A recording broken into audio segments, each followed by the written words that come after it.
Buongiorno a tutti e a tutte, direi che possiamo iniziare. Io farò solo una breve introduzione su come è nato questo ciclo di incontri e su dove vorremmo andare con questo ciclo di incontri. Innanzitutto il cambiamento anche digitale dell'informazione, il modo in cui l'informazione viene divulgata, il modo di raccogliere la memoria, di conservare la memoria, in questi anni è completamente cambiato. E in questo è intervenuto anche quello che invece è un carattere storico della memoria, di renderla e di forgiarla a seconda anche di alcuni ideali e di alcune memorie che si vogliono divulgare, anche se non esattamente precise rispetto a quello che vorrebbero raccontare. La riflessione quindi che abbiamo fatto anche come istituto è che era necessario e anche era arrivata l'ora di fare una serie di incontri che potessero farci ragionare e riflettere su come la memoria al giorno d'oggi viene divulgata, su quante sono non solo le fake news, ma anche le distorsioni che vengono fatte sulla storia e come viene accolta anche dalla cittadinanza. L'idea era di fare un corso per docenti, in modo che i docenti si preparassero anche ad affrontare queste tematiche con i loro allievi e con le loro allieve. Poi abbiamo contattato Carlo Greppi, che sta gestendo e sta curando una collana della La Terza, Fact Checking, e che ben si era già e si sta occupando di queste tematiche. Abbiamo pensato che fosse la persona più giusta per aiutarci a costruire un corso di formazione. A corso di formazione confezionato, quando abbiamo visto il nome dei relatori, le tematiche che sarebbero state affrontate in questi 5 incontri, abbiamo pensato che sarebbe stato un peccato non aprire questo ciclo di incontri anche alla cittadinanza, e così abbiamo fatto. Questo è per giustificare l'orario 14-16:30, che è un orario un po' particolare per le iniziative culturali anche della città aperte al pubblico, ma che invece sono molto più facili e abbordabili sia dai docenti che finiscono le loro lezioni, fanno una pausa pranzo e possono venire, sia anche dai ragazzi delle scuole. C'era stata qualche prenotazione, anche non ne vedo tantissimi, mi auguro che arriveranno anche nei prossimi incontri. Il ciclo di incontri voleva tenere una cronologia abbastanza ampia per dimostrare come questa tematica non sia legata a un unico periodo storico o a singoli argomenti di cui magari si sa qualcosa di più sull'uso pubblico della storia. Penso alle date memoriali come quella del 27 gennaio, la giornata della memoria, o ancor di più il 10 febbraio. Col giorno del ricordo. Volevamo aprire anche ad altre riflessioni e ad altre discussioni. Quindi inizieremo oggi con un dialogo di carattere più generale, il sasso nello stagno, l'impatto del lavoro culturale sul senso comune, che tratterà in forma più generale ma non generica questo argomento, e saranno nostri ospiti, sono nostri ospiti Carlo Greppi, ma anche il professor Paolo Pezzino, che ringraziamo per la sua presenza, che è il presidente della rete degli istituti di storia della Resistenza, l'Istituto Nazionale Ferruccio Parri di Milano, che oggi qui rappresenta, ed è la rete di istituti a cui afferisce anche l'Istituto Friulano per la Storia del Movimento di Liberazione. Gli incontri proseguiranno mercoledì 23 novembre con lo stesso orario. Saremo a Palazzo d'Aronco nel Salone del Popolo, perché ci piaceva anche trovare dei luoghi che potessero in qualche modo rappresentare anche la città, il teatro, ma anche il Salone del Popolo, che nel suo stesso nome racchiude un po' l'essenza della città, del paese, della cittadinanza. L'incontro di mercoledì sarà sulla guerra civile europea. Valentina Colombi parlerà dei nostri caduti, il mito della morte nella Prima Guerra Mondiale, Carlo Greppi, una resistenza internazionale, il volto svelato della lotta partigiana. Lunedì 28 ci sarà la Prima Repubblica, quindi facciamo un salto temporale con Marcello Ravveduto, Il lato oscuro del miracolo economico italiano, e Benedetta Tobagi, Non solo anni di piombo, anni 70 tra politica e terrorismi. Si chiuderà poi il ciclo di incontri mercoledì 30 novembre con 2 riflessioni parallele sulla memoria del fascismo e del nazismo, con Francesco Filippi che tratterà la memoria del fascismo nel contesto italiano, il fascismo che non se ne vuole andare, e poi Tommaso Specker sulla Germania, i conti che non tornano. E tutte queste riflessioni servono per andare oltre gli stereotipi della storia e alcune comunicazioni storiche che sono diventate quasi delle nenie, che accettiamo anche a volte senza un giudizio critico fondante. Dobbiamo invece renderci conto come sia necessario e utile il lavoro degli storici che fanno ricerca sui documenti, ma anche sulle fonti secondarie, su quanto è stato pubblicato e su quanto viene divulgato, e su quanto su quello che viene divulgato sia ancora necessario riprendere, ricorreggere e dare anche alla comunità degli storici, dei ricercatori, degli studenti, ma anche alla comunità tutta in senso civico e civile. Al tavolo abbiamo anche il presidente dell'Istituto Friulano per la storia del Movimento di Liberazione, avvocato Gianni Ortis, che introdurrà con una sua relazione legata anche all'aspetto, diciamo, giuridico della memoria e dell'uso pubblico della storia. Nel frattempo non vedete con noi Carlo Greppi, che mi auguro che sia almeno in un taxi diretto verso il Teatro San Giorgio. Vi ringrazio per la presenza, non voglio portare via altro tempo perché appunto volevo limitarvi solo a una carrellata generale sul nostro corso, e lascio la parola all'avvocato Ortis. Buongiorno a tutti, grazie di essere qui, grazie naturalmente per primo a Paolo Pezzino che ha voluto essere con noi in questa iniziativa, e attendiamo Carlo Greppi che ha curato questa serie di incontri, e io faccio un'introduzione brevissima. Come avete visto, come vedete dalla nota, il punto di partenza è l'uso pubblico della storia e quindi il fatto che ci siano sempre di più diffusioni sui social network di vicende non controllate, utilizzate strumentalmente per determinate finalità e quantomeno di grande semplificazione dei fatti. La scelta dell'istituto non è stata quella di aggredire questo tipo di comunicazioni direttamente. La scelta di un istituto di storia è quello di porsi il problema di come si sia arrivati e di spiegare perché un istituto di studi storici si occupa della storia, con quali metodi e perché dovrebbe essere più attendibile delle notizie che si sentono. E quindi la prima parte e la ragione di questo ciclo non è l'indignazione contro queste cose, ma è proprio l'occasione che queste fake news hanno dato anche per fare i conti di chi si occupa di storia con se stesso e con la comunicazione. Quindi senza nessuna forma di superiorità o di polemica in questo senso, si tende ad arrivare alle fonti, alle origini, alla ragione stessa degli studi storici e della ragione per la quale possa essere un magistero credibile a chi ne fruisce.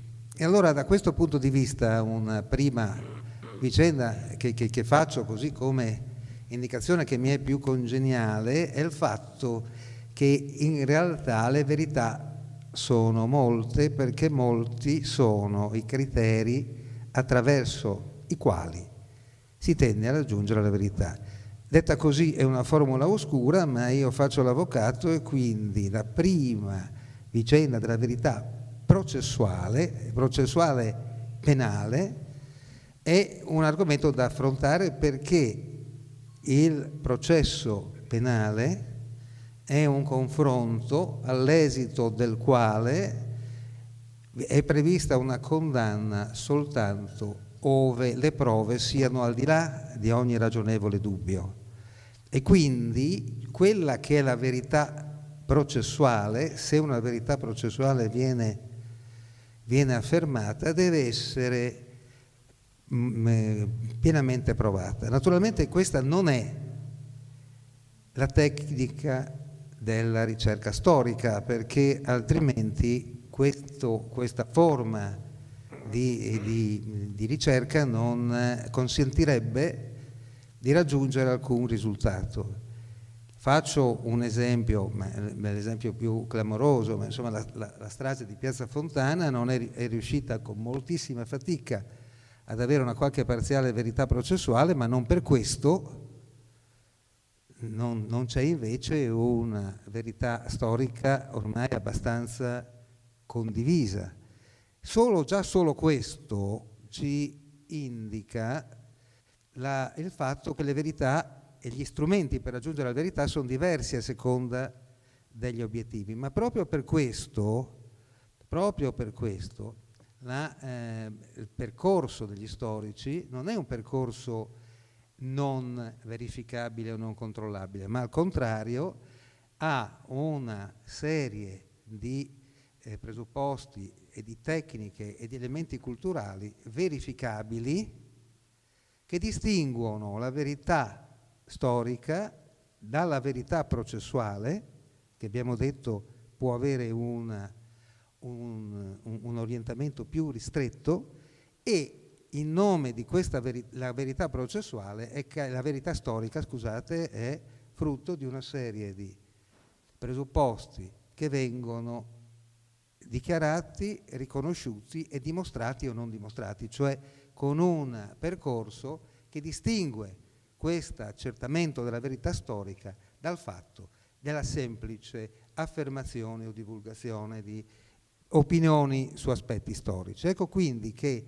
questa serie di incontri che facciamo ha proprio lo scopo, tra gli altri, di indicare attraverso gli argomenti che sono indicati e attraverso studiosi che per un numero cospicuo di anni di confronti si sono occupati di questa materia, di individuare anche la caratteristica di credibilità che distingue un'attività di studio storico, da quella che invece è un'operazione, la più insidiosa, che è la semplificazione, la banalizzazione, il fatto di non giungere a dimostrazione alcuna, al fatto addirittura di avere delle premesse che sono ferme e in nome delle quali si cerca di piegare i fatti o le affermazioni, senza nessun confronto, senza nessun sindacato concreto, che portano ad avere una apparente equivalenza di credibilità con chi invece questo percorso fa. Quindi la ragione di questo ciclo non è nel fatto di insorgere ed aggredire coloro i quali strumentalizzano la storia a fini immediati di natura politica o di altra natura.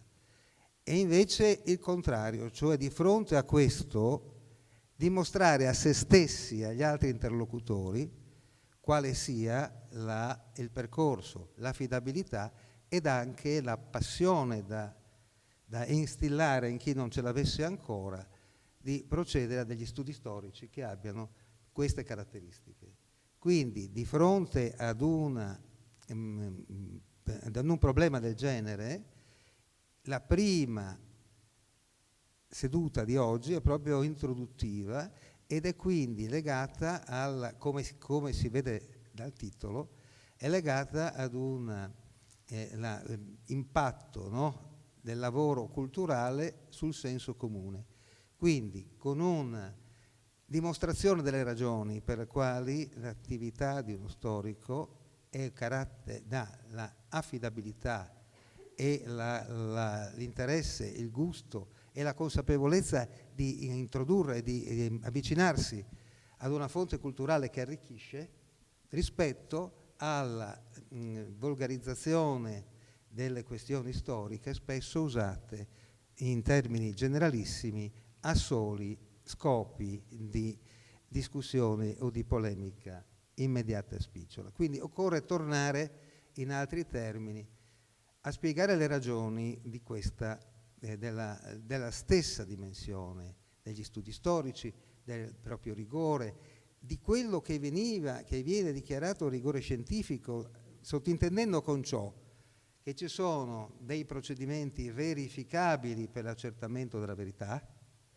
in relazione ai quali non basta che una notizia venga affermata per essere creduta e che quindi in nome di questo procedimento, con uno sforzo quasi come in una sorta di scienza sociale che usi gli strumenti delle scienze naturali per esprimersi, ma che dia garanzie a chi entra in contatto, no? E quindi creando una capacità di distinguere tra le comunicazioni che hanno questo tipo di ricchezza e quelle che invece non ce l'hanno, in maniera tale da distinguere.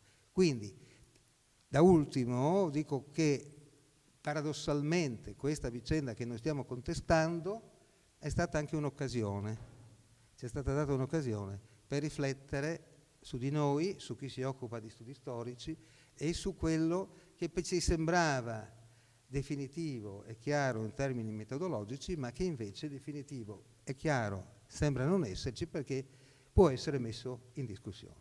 Ecco, questo come tipo di introduzione generalissima ai quattro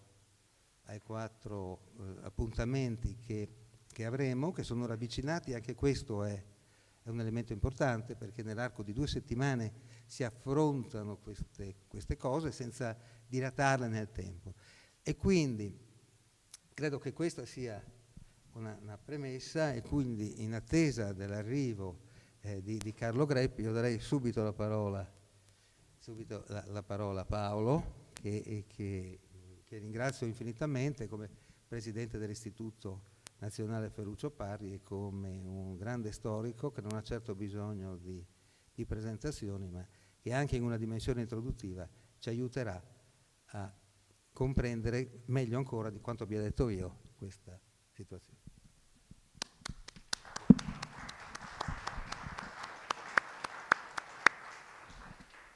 Grazie, ringrazio io l'Istituto di Udine dell'invito. Io vengo spesso a Udine, anche se era qualche anno che causa Covid non venivo, perché faccio anche parte della giuria del premio Friuli Storia, insieme ad Andrea Zannini, che è qui in sala e che saluto, è un caro amico, e poi ho partecipato ad alcune iniziative scientifiche. Ricordo il convegno sulle zone libere e un altro convegno su Porzius e un altro ancora sulle formazioni autonome della resistenza. Quindi sono particolarmente legato a questa città e alla sua vivace attività culturale. Il tema che è stato dato a questo primo incontro, l'impatto del lavoro culturale sul senso comune, il sasso nello stagno, è un tema quando mai complicato. Ora poi con Carlo ci eravamo sentiti, avevamo già stabilito una scaletta, ma insomma comincio a porre dei problemi. Ci si può chiedere se il lavoro culturale ha un impatto sul senso comune, e ci si può chiedere questo tanto più oggi, quanto più siamo in presenza di tendenze generalmente antiscientifiche che tendono a negare qualsiasi verità o qualsiasi ipotesi suffragata da un serio lavoro culturale. quando ci sono quelli che sostengono che la Terra è piatta, o quando ci sono quelli che sostengono, purtroppo al governo, che i vaccini non servono a niente e che non hanno mitigato in niente l'esperienza che abbiamo avuto della pandemia, del Covid, nonostante ci siano migliaia di pagine di produzione scientifica che dimostrano il contrario, quando ci sono coloro che negano il cambiamento climatico. Noi si è appena conclusa la conferenza in Egitto a Sharm el Sheikh sul cambiamento climatico e gli scienziati sono rimasti molto delusi perché davanti a delle loro non profezie ma previsioni sostenute da fonti oggettive, c'è ancora chi sottolinea o sottostima o addirittura nega il cambiamento climatico.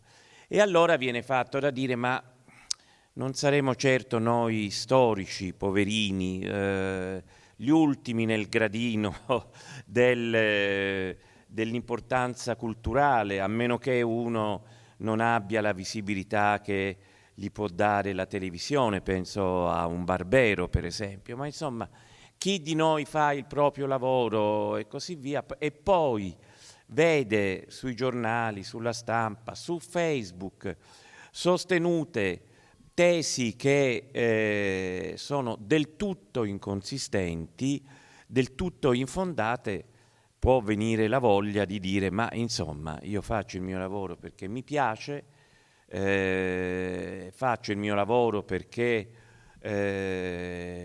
come diceva Marc Bloch, lo storico è come l'orco della fiaba, là dove annusa odore di uomo, lì lo storico si concentra, ma poi non mi pongo il tema della ricaduta, perché probabilmente questa ricaduta non c'è. È una tentazione che spesso viene, spesso cadono le braccia, devo dire, davanti alla ripetizione di tesi che sono chiaramente infondate. E però questo è solo un aspetto. Perché? Perché da un lato l'opinione pubblica, diciamo così, il senso comune esiste ma non esiste unificato, non c'è un senso comune nazionale. Certo, ci sono persone che continuano a sostenere tesi che sono chiaramente infondate, e però queste colpiscono di più. Queste colpiscono di più perché quando senti delle tesi che sono effettivamente campate in aria, uno rimane basito, dice: ma come, ci sono migliaia di pagine che sostengono il contrario. Però bisogna anche considerare quelli che qualcuna di quelle migliaia di pagine l'ha letta e che magari nel proprio senso comune ha interiorizzato alcune verità storiche. E quindi è difficile fare un discorso unificante a livello nazionale. Certamente ci sono delle fasi. L'uso pubblico della storia c'è sempre stato, anzi la storia come disciplina nasce strettamente legata alla costruzione delle entità statali e lo storico è sempre stato legato al principe per giustificare, per legittimare il governo del principe. Ecco Carlo.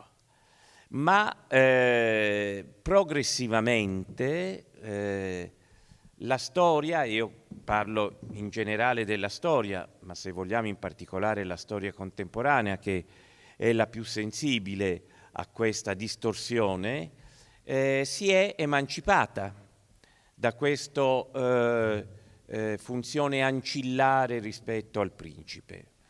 Ha elaborato metodi di ricerca sempre più sofisticati, senza scordarsi che la storia è sempre interpretazione, non esiste una verità oggettiva, ma è un'interpretazione che comunque si deve basare su delle fonti. Io non posso dire che l'Italia ha vinto la seconda guerra mondiale, o non posso dire che la Shoah non esisteva.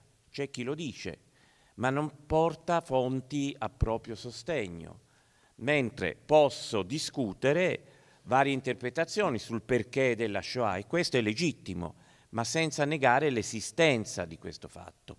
E quindi quello che voglio dire è che il lavoro certosino dello storico, lo storico è un certosino, è uno che va a cercare segnali, a cercare tracce a volte impensabili in archivi che uno non immagina neanche ci possano essere, o che a volte si imbatte per caso in spunti, in fonti che gli possono dare spunti nuovi di ricerca. Senza questo lavoro noi non avremmo una ricostruzione plausibile del passato. E credo che questa l'abbiamo. Faccio un esempio: abbiamo da poco celebrato il centenario della Marcia su Roma. Ebbene, c'è stato da parte di una certa parte della stampa, del mondo politico, il tentativo di dire ma in fin dei conti è stata una passeggiata, in fin dei conti non è stata fatta violenza, cosa non vera, perché invece la violenza c'è stata, non c'è stata a Roma, ma c'è stata nei posti di partenza, in fin dei conti è stata un po' una carnevalata. Ecco, gli storici, con studi già da tempo, ma che sono stati rafforzati dagli studi usciti in occasione di questo centenario, hanno dimostrato esattamente il contrario, che la marcia su Roma è stato un fatto criminale, un colpo di Stato, sostenuto certo dal re, perché una parte della classe politica, ma soprattutto una parte delle istituzioni, in particolare l'esercito, le forze dell'ordine, erano dalla parte dei fascisti, e quindi a un certo punto il re ha ritenuto di non firmare quel famoso decreto di stato d'assedio, che pure era stato deciso dal Consiglio dei Ministri e che fu revocato subito, e poi di dare a Mussolini l'incarico di primo ministro. Un incarico, uno può dire, beh vabbè, gliel'ha dato il re, quindi un incarico legittimo, se non che Mussolini, appena arrivato in Parlamento, ha detto io posso fare di questo Parlamento una stalla per cavalli, posso fare entrare qui in qualsiasi momento i miei squadristi, per ora non lo faccio, ma insomma era una chiara intimidazione, e quindi in realtà è dal 22 che nasce la dittatura, non è dal 25 come dicono alcuni, dopo il delitto Matteotti, i provvedimenti del 3 gennaio 25. Allora, certo, sui giornali e in televisione può essere passato un'altra visione della marcia su Roma, ma per chi vuole ci sono libri, e non solo libri. Noi come Istituto Parri abbiamo avuto per la prima volta l'esperienza di fare dei podcast. Abbiamo fatto un podcast, hai presente la marcia su Roma, che in una settimana è arrivato al 3° posto della classifica, abbiamo sopravanzato addirittura Fedez, e abbiamo avuto 30.000 contatti in una settimana, in una fascia d'età, giovani e età intermedia, che è quella che si dice meno leggono libri e così via. Quindi in realtà il lavoro culturale si può giovare anche dei nuovi strumenti. Internet non è solo false notizie, ma è anche la possibilità di raggiungere persone che appunto magari non leggono i libri ma ti sentono un podcast. Quindi insomma il lavoro culturale può essere veramente un sasso nello stagno, purché non ci si illuda di essere noi poi a detenere non solo la verità, ma anche la bacchetta magica del potere. Non siamo noi i politici fanno quel che vogliono, e il rapporto con i politici è sempre più complesso. E non parlo solo di politici di un certo orientamento ideologico, di politici in generale, perché su tematiche come le foibe e così via noi abbiamo avuto presidenti di regione di sinistra che hanno sostenuto tesi assolutamente inconsistenti, penso a Emiliano nelle Puglie, promuovendo delle dichiarazioni ufficiali dei consigli regionali che stabilivano che la verità era un'altra rispetto a quella che per esempio l'Istituto di Trieste col suo vademecum aveva suggerito, un'interpretazione, ma un'interpretazione basata sui fatti. Quindi i politici, il rapporto con la politica è veramente difficile, soprattutto oggi che non esistono più partiti strutturati come un tempo. Un tempo i partiti avevano anche delle scuole di formazione politica in cui la storia si studiava. Oggi questo non c'è più. Però io credo che proprio l'esempio del podcast ci dimostra che se noi col nostro podcast siamo riusciti a convincere 30.000 persone che la marcia su Roma non è stata una buffonata, ma è stato un colpo di Stato, mi sembra un bel successo. Detto questo, cedo la parola a Carlo, che su questi temi ha ragionato moltissimo e che poi è il curatore delle vostre conferenze.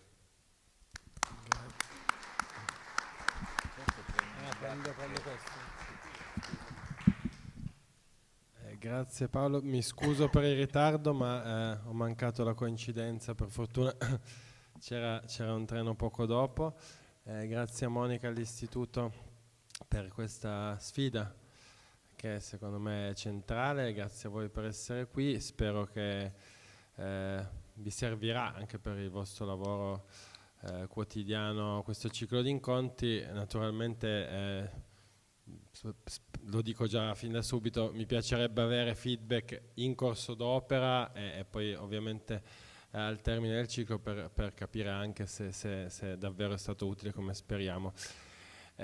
Con Paolo ci siamo sentiti per immaginare un po' un canovaccio della nostra discussione, capire quali fossero i punti un po' da toccare per aprire questa discussione che potrebbe finire ovunque, dunque da nessuna parte. E allora io mi sono molto interrogato, come faccio da anni, ma ho deciso un po' di riportare un po' a voi questo grande punto interrogativo che mi muove, sul come si misura il senso comune, che ovviamente è una domanda che almeno da Bloch in avanti tutti gli storici si sono posti anche rispetto ai grandi eventi storici, ma se lo riferiamo al rapporto che abbiamo noi con il passato, io penso che delle ipotesi di risposta ci siano da prendere molto con le pinze.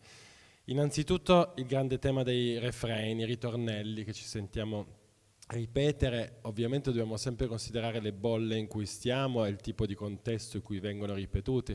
Allora qua cito, perché mi viene facile, libri che abbiamo fatto in risposta a questi refrain, appunto Allora le foibe, anche i partigiani, però il fascismo è finito il 25 aprile del 45 e insomma non li elenco tutti, e sono appunto refrain abbastanza consolidati, direi granitici, poi tornerò sul come si possono un po' secondo me decostruire. Poi c'è il grande tema, tu citavi il ruolo non solo della politica ma anche dei giornali, dei titoli a effetto.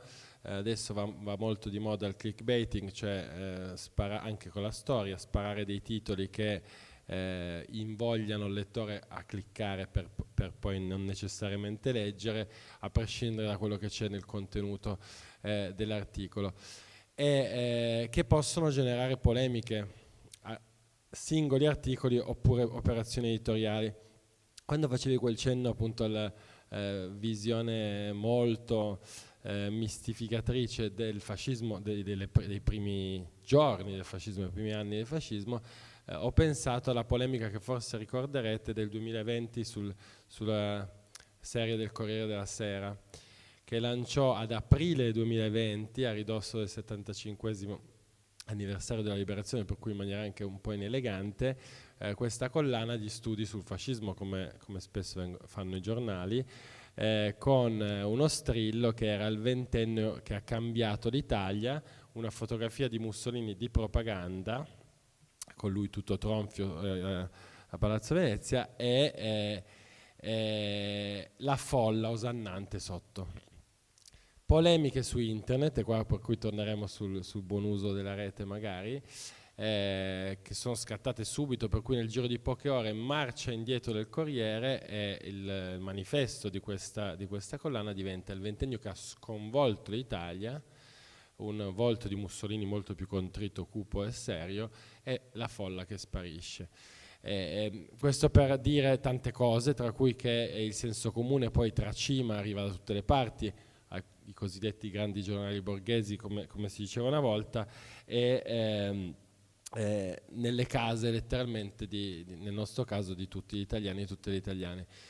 L'altro criterio con cui secondo me si può con molta prudenza e accortezza misurare il successo appunto di un certo tipo di luoghi comuni è, scusate il bisticcio di parole, è il successo editoriale delle narrazioni cosiddette tossiche. L'esempio più facile che viene da fare, anzi 2 esempi più facili che abbiamo anche citato nella nostra preparazione, sono Pansa da un lato sul versante antifascista, antiresistenziale, e Bruno Vespa dall'altro su, diciamo, questa riabilitazione del fascismo. Io anche Vespa l'ho letto, ne ho letto un libro integralmente, ho fatto un'operazione di debunking particolarmente faticosa, perché sono libri costruiti a tesi in maniera completamente staccata dallo stato degli studi, e l'unica immagine che ti resta è quella alla fine della lettura rispetto al tema fascismo, è quella del padre un po' severo che ogni tanto dà 2 sberle ai figli, ma che in fondo, no, ha fatto molte cose buone, sempre per citare un altro dei refrain, demolito efficacemente dall'amico Francesco Filippi, che verrà all'ultimo incontro di questo ciclo.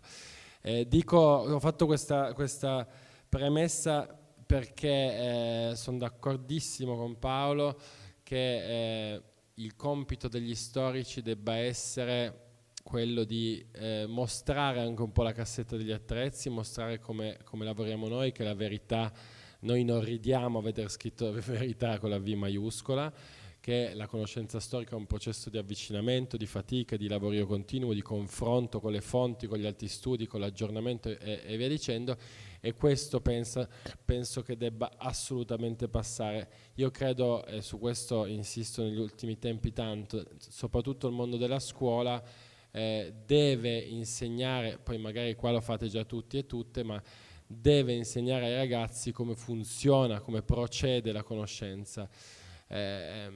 Io rimango spesso stupito dal fatto che, parlando loro di stato dell'arte, cioè appunto del punto in cui sono le conoscenze rispetto al passato, molti studenti e studentesse delle superiori rimangono un po' spiazzati perché non ne hanno mai sentito parlare, o ne hanno sentito parlare e non l'hanno elaborato, e tante volte nel mio vagabondare per le scuole di tutta Italia mi sono sentito rispondere frasi a proposito di refrain: ma la storia non è quella, ma la storia non è così e basta.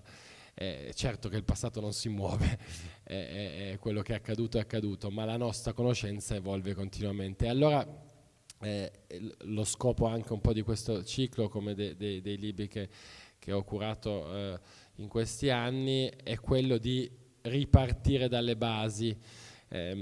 Ho recuperato, sempre d'accordo con Paolo, il primo progetto editoriale della serie che curo per la terza fact checking, che era molto più complicato, era da spiegare, però per mettere sempre un po' di carne al fuoco, io volevo chiamarla I piccioni viaggiatori, però era appunto andava spiegato. Allora ho recuperato queste righe che vi leggo rapidamente. Si dice che discutere con certe persone è come giocare a scacchi con un piccione, farà cadere tutti i pezzi sbattendo le ali, poi se ne andrà con il passo fiero come se avesse vinto lui. In un'epoca dominata dal virtuale e inquinata dalle false notizie, molti sono i temi su cui si discute da piccioni, ma dei quali poco si sa. Allora è necessario provare a fare il punto con i tempi della carta stampata, con i tempi di un altro piccione, senza dubbio più utile alla comunicazione e alla conoscenza, il piccione viaggiatore. Uno che guarda il mondo con curiosità e che ha delle notizie importanti da dare.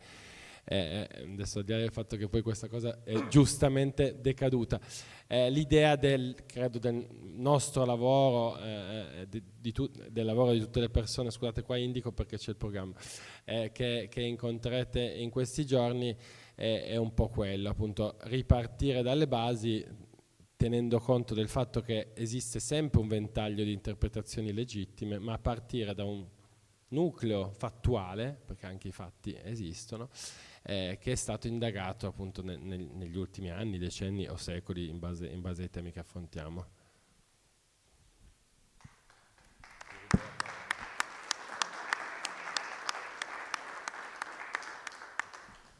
Ecco, rispetto a questo ci si può chiedere quali sono stati negli ultimi 30-40 anni i punti di svolta del nostro lavoro di ricerca culturale. Tu hai citato Pansa, che effettivamente è stato un punto di svolta, perché l'enorme successo che ha avuto il suo libro Il mondo dei vinti ha evidenziato il sangue dei vinti, certo, ha evidenziato nella società una parte che non aspettava altro di poter dire, beh, insomma, noi siamo stati vinti e quindi siamo delle vittime, e quindi al limite parifichiamoci con le vittime dell'altra parte, ma siamo comunque delle vittime. La cosa più strana è che Pansa era uno storico, il suo primo libro, la sua tesi di laurea, era un bel libro di storia. E allora, però anche lì io dico, Pansa ha evidenziato un problema. Forse gli storici avevano trascurato fino ad allora il tema delle vittime dall'altra parte della Repubblica Sociale. Lasciando il campo libero a Pisanò, che è una delle fonti principali di Pansa, tra l'altro, e che è del tutto inattendibile dal punto di vista proprio della fattualità. Quindi Pansa è stato un momento di svolta, ha evidenziato l'esistenza nella società di un filone di interpretazione, forse interpretazione dire troppo, ma di un filone di valutazione del passato che poi è cresciuto fino ad arrivare a grande successo di un partito post-fascista, chiamiamolo, come quello di Fratelli d'Italia, insomma un successo veramente incredibile. Se vediamo le ultime elezioni oggi, ma era un movimento sotterraneo che man mano è emerso. Poi ci sono però altri libri che hanno segnato il nostro passato. Io penso a Pavone. Pavone, col suo bellissimo libro saggio storico sulla moralità nella Resistenza, intitolato Una guerra civile, ha rotto un muro a sinistra. Il fatto che parlare di guerra civile voleva dire automaticamente essere dei fascisti, perché erano i fascisti che sostenevano che la resistenza era stata una guerra civile. Per la verità lo sostenevano anche i resistenti, i primi resistenti, perché se noi vediamo alcune corrispondenze del Partito d'Azione soprattutto, più che dei comunisti, il termine guerra civile ricorre e viene anche rivendicato con forza. Ma il fatto che uno storico come Pavone, tra l'altro, voglio dire, con una precedente esperienza di grande archivista, quindi con una conoscenza delle fonti veramente sterminata, quel libro è un capolavoro per la varietà di fonti anche letterarie che espone, e poi nato, diciamo, cresciuto all'interno della rete degli istituti della Resistenza, di quello che allora si chiamava l'Istituto Nazionale per la Storia del Movimento di Liberazione in Italia, è stato un momento di passaggio, contrastato, perché le polemiche con l'ANPI sono state durissime. Ancora oggi, quando io giro, qualcuno dell'ANPI mi dice ma Pavone con quel termine. Allora, se pensiamo a questi due esempi, Pansa e Pavone, forse dovremmo dire che qualche volta il dibattito culturale riesce a entrare nel senso comune in maniera pesante, in maniera evidente, e forse Ci vorrebbero grandi libri come quello di Pavone più spesso, scritti per incidere più sul senso comune. Ma è questo che intendevamo col Sasso nello Stagno, perché i libri vivono di vite che vanno al di là come dire, di chi li ha letti, di chi li ha letti parzialmente, addirittura di chi li ha fisicamente in mano. L'esempio di Pansa che va a intercettare un bisogno di rivalsa di centinaia di migliaia, probabilmente milioni di italiani e o loro discendenti, è particolarmente eclatante perché come il già citato Vespa è il classico libro, adesso Vespa va proprio i libri panettone, però è il classico libro che un certo numero di persone, non sappiamo quante, a proposito della difficoltà di misurare, semplicemente ha sul comodino o in bella vista in salotto, ma non è affatto detto che sia stato letto, però ha venduto milioni di copie, questo è un dato oggettivo. E per cui i libri hanno un effetto a prescindere, appunto, le loro tesi circolano anche se le persone non li leggono, se le tesi sono molto chiare. L'esempio di Pavone è particolarmente efficace perché, come credo qua tutti sappiate, quel libro teorizza l'esistenza di 3 guerre in una, no? La guerra di liberazione dall'occupante, la guerra civile e la guerra di classe sociale.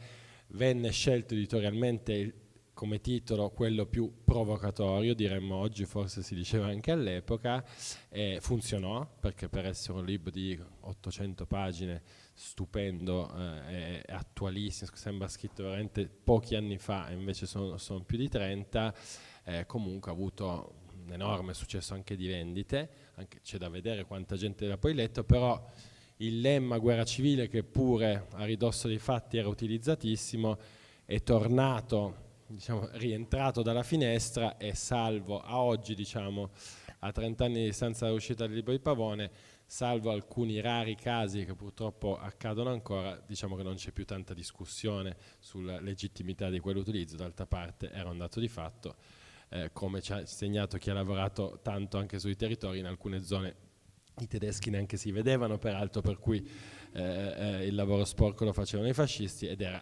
innanzitutto o soprattutto la guerra civile in alcuni luoghi. L'altro grande esempio virtuoso, in questo caso con un successo di vendite del tutto comparabile, appunto, con le grandi narrazioni revisioniste, è quello di Italiani brava gente, un mito duro a morire di Del Boca, che in realtà, pur avendo, le ho contate, circa 600 note se non sbaglio, note molto agili, è comunque un pamphlet, c'è un libro, appunto, letteralmente tascabile, che corona un percorso di studi di all'epoca, credo che all'epoca contasse una cinquantina di monografie o biografie, comunque di libri molto solidi. Del Boca contava sempre i suoi libri, verso la fine della sua vita aveva superato i 70 libri pubblicati, e Italiani brava gente è stato, diciamo, il momentaneo culmine di una carriera in cui tra l'altro, affrontando tutta la storia dell'Italia unita, non solo le pagine del colonialismo e dell'imperialismo fascista, andava a confutare un mito talmente imbarazzante che però all'epoca, e ancora oggi all'epoca circolava molto, ancora oggi, come dire, gode di relativamente buona salute. Per cui, a costo di contraddirmi, dico, quel libro ha avuto un enorme successo, ha dotato molte persone, a centinaia di migliaia, considerando l'effetto stagno forse anche di più, degli strumenti culturali per rispondere con senno, appunto, a chi tira fuori in maniera del tutto slegata dalla realtà questo mito. Rimane forte l'utilizzo delle pagine, sia in senso stretto che in senso lato, delle pagine legate all'esperienza coloniale, perché sono anche tra le più feroci e sono anche quelle alle quali Del Boca ha dedicato gran parte della sua vita, e pochi altri cioè nessuno prima di lui e pochi altri dopo di lui.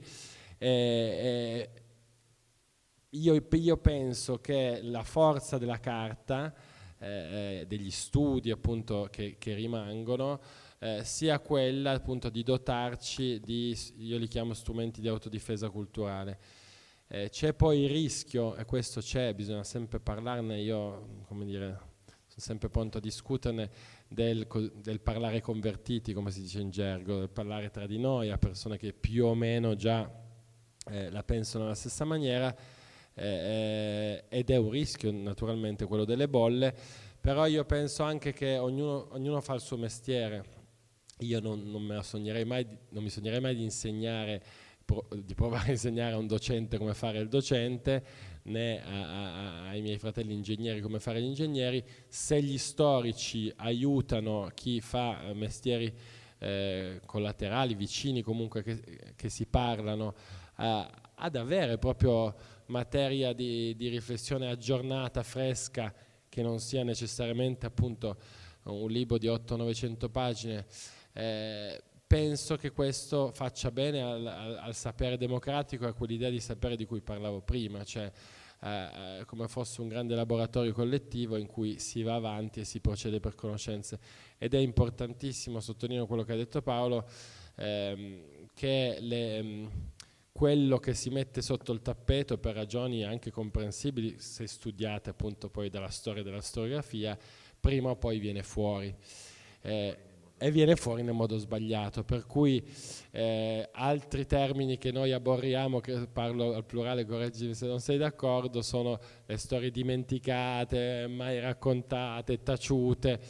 Chiaramente sono approssimazioni, perché poi gli storici in realtà lavorano sempre su tutto. È vero che alcune pagine, continuo a usare questa immagine delle pagine, scusatemi, rimangono molto sotto traccia, e a un certo punto, perché poi la storia della storiografia, della storia pubblica prende delle strade, possono emergere in maniera naturale e tra virgolette sana, cioè un tema di cui non si è mai parlato di colpo diventa un tema di discussione pubblica, o malsana, nel senso che vengono usate politicamente, lanciate nel dibattito pubblico, in televisione, sui giornali, dicendo ecco non se n'è mai parlato perché si voleva tenere nascosta questa pagina. Rispetto a Pansa, e poi ti rilascio la parola, tra i libri più belli che questa vaga ha prodotto c'è, forse lo conoscete già tutti e tutte, Anche i partigiani però di Chiara Colombini, anche lei come Pansa, ma senza tradire, come dire, un percorso professionale, è cresciuta nella rete degli istituti, in particolare in quello piemontese, e ha saputo dare quella che per me è la risposta a Pansa, che nel frattempo è morto, per cui non c'è stata la possibilità di un confronto diretto, facendo un'operazione epistemologica, fatemi dire, fondamentale, che anche questo credo che sia molto importante nel lavoro con gli studenti e le studentesse, e cioè quella di stabilire un equilibrio tra la norma e l'eccezione.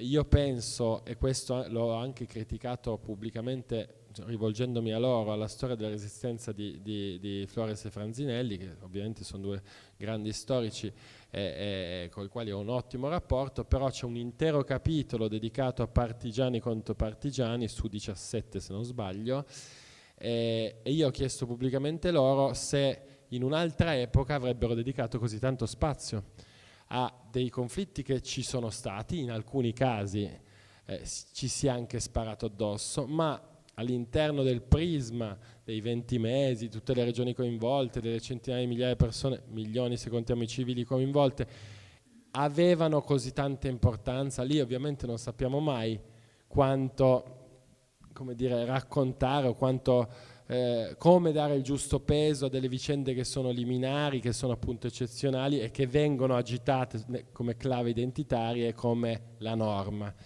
E Chiara penso abbia rimesso un po' in ordine appunto il cosiddetto stato dell'arte tra la norma e l'eccezione. Dopodiché non c'è più sordo di quello che non vuol sentire, naturalmente, per cui chi continuerà a volerlo usare politicamente non li prenderà neanche in mano questi libri, non verrà a questi incontri, eccetera, eccetera. Però intanto lavoro di base lo si cerca di fare.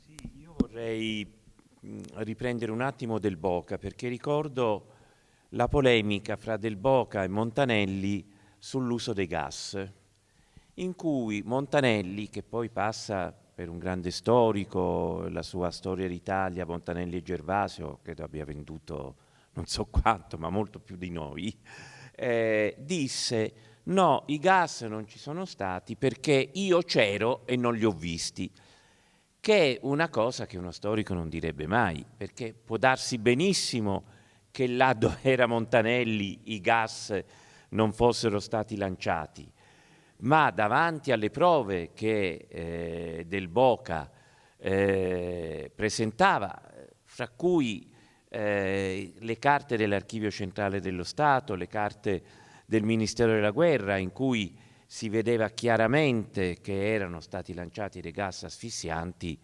e infatti poi Montanelli ha dovuto cedere e riconoscere che sì, aveva ragione Del Boca. Però io c'ero e non l'ho visto è una, come dire, spiegazione che spesso nella storia si trova. Parlavo qualche anno fa con un grande studioso della Shoah,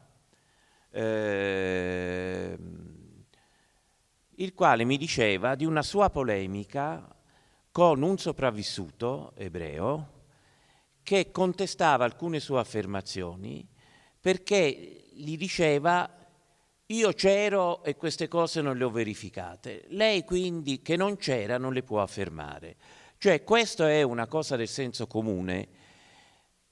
A me molto più in piccolo è capitato, lavorando sulle stragi, di intervistare dei sopravvissuti che mi davano ricostruzioni non corrette, non esatte, che io non riuscivo a convincere che non erano esatte, perché mi dicevano: ma lei non c'era.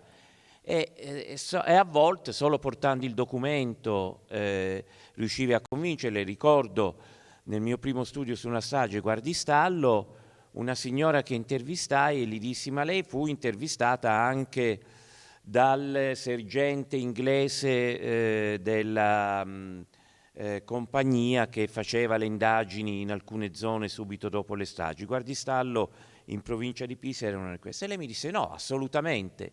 Per fortuna io avevo il verbale originale in inglese con la sua firma sotto, e quando gliela mostrai lei dovette dire: eh beh sì, questa in effetti è la mia firma.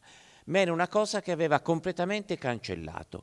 Quindi uno dei problemi degli storici è anche quello di contrastare un luogo comune per cui il testimone, chiunque esso sia, è quello portatore di verità. Noi tutti sappiamo che il testimone spesso rielabora un passato e che nel corso degli anni questo passato rielaborato cambia. Però volevo ritornare sul tema scusate, l'avevo selezionato, sul tema coloniale, perché qui mi pare che veramente ci sia da fare un grosso lavoro. Noi stiamo parlando del fascismo come dittatura e totalitarismo. Il colonialismo in Italia non nasce col fascismo, nasce con l'Italia liberale. E ancora oggi in giro per l'Italia ci sono monumenti, intitolazioni di strade e targhe che rivendicano questo passato coloniale. 2 settimane fa ero a Napoli e in pieno centro, alla fine di via Santa Lucia, dove questa sbocca praticamente in piazza del Plebiscito, ho fotografato questa targa: ai soldati della terra, del mare e del cielo che caddero nelle guerre d'Africa, avanzando i termini della patria, risorta alla missione mondiale. Questo in pieno centro di Napoli. La patria risolta alla missione mondiale ovviamente era il fascismo, la riproclamazione dell'impero e così via. O pensate a Roma alla proposta di intitolare una fermata della nuova linea metropolitana ad Ambaradan. Ambaradan, che è un modo di dire ormai anche successo un Ambaradan, in realtà è un massiccio montuoso sul quale sono stati sterminati dai soldati italiani centinaia e migliaia di civili in 2 diverse operazioni. Allora, la domanda che ci si può porre, ormai gli studi sul colonialismo sono abbastanza sviluppati, è vero, non sono molti, però insomma qualcuno ce n'è, pensiamo a Nicola Labanca e ad altri. Ormai è chiarissimo che il colonialismo italiano è stata una forma di colonialismo durissimo, fra l'altro che non puntava minimamente all'integrazione, ma alla separazione tra gli italiani e i sudditi nelle terre coloniali, diversamente da altre potenze coloniali, pensiamo alla Francia per esempio, che ha accolto molti più persone provenienti dalle proprie colonie nella madrepatria. L'Italia no, l'Italia no. Per esempio la presenza di somali in Italia è ristrettissima, è ristrettissima. Ebbene, ciò nonostante non riusciamo a togliere dalle nostre strade, a togliere dai nostri paesi, a togliere dal pieno centro di Napoli targhe come questa, e non è l'unica, e addirittura pensiamo di intitolare una nuova stazione del metro ad Ambaradan. E qui effettivamente c'è un lavoro enorme da compiere.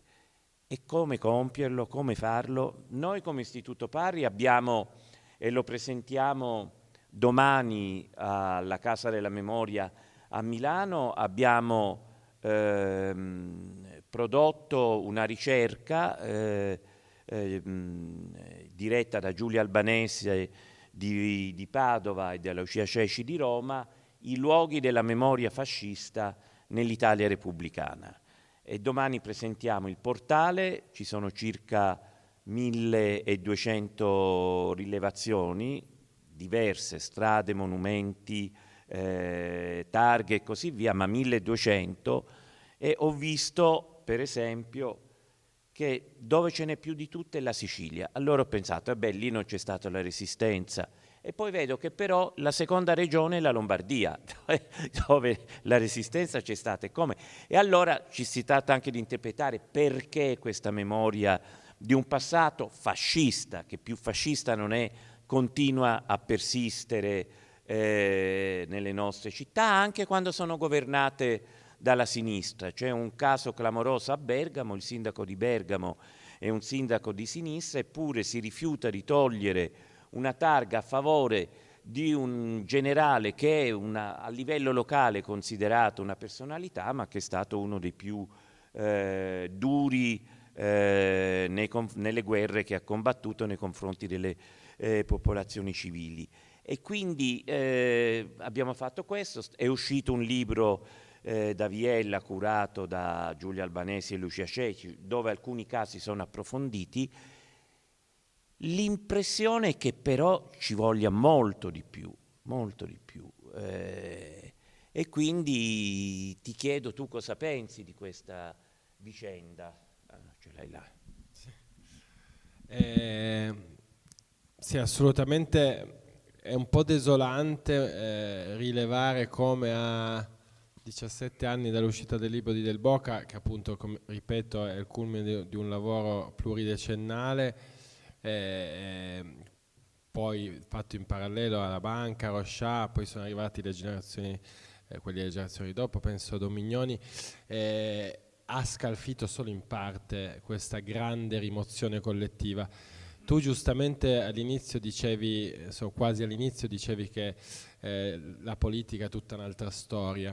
In questo caso penso che le responsabilità istituzionali siano gigantesche, pachidermiche, perché non c'è mai stata una presa in carico di quella storia. Ricordiamo che il colonialismo italiano finisce nel 1960, che osserviamo con imbarazzo ad alcune posizioni anche del mondo antifascista che chiedeva di tenere le colonie, cosa che in parte è accaduta nel dopoguerra, che comunque poi possiamo ragionare sulla sensibilità dell'epoca anche di una parte considerevole del mondo antifascista.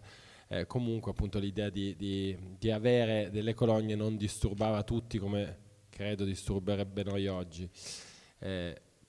Ricordiamo parimenti che c'erano antifascisti italiani che andavano a combattere con i popoli colonizzati, penso a Ilio Barontini. una spia eclatante, poi adesso è facile, scusate ogni tanto i luoghi comuni li usiamo tutti, sparare sulla Croce Rossa, perché il ministro Valditara con questa sua nuova pratica delle letterine agli studenti e ai giornali sta imbarazzando più se stesso che noi, però è molto interessante quella che ha scritto, ne ha scritte 4 se non sbaglio, sulle leggi razziali, cercando di essere ecumenico, di denunciare l'antisemitismo fascista e via dicendo, e dimenticando, credo, insomma, bastavano 2 righe, dimenticando completamente che l'antisemitismo fascista è il picco di un percorso, non c'è nulla di naturale in storia, però che va del tutto naturalmente verso appunto il razzismo contro gli ebrei, dopo aver ampiamente dato gambe a quello contro i popoli colonizzati. Mi ha colpito che anche Marcello Flores, già citato, utilizzi il termine genocidio per quello che accade in Cirenaica all'inizio degli anni 30, come già aveva fatto peraltro Del Boca, dove viene internata nei campi metà della popolazione. Alla fine di tutto un libico su 8 morirà per colpa del colonialismo italiano.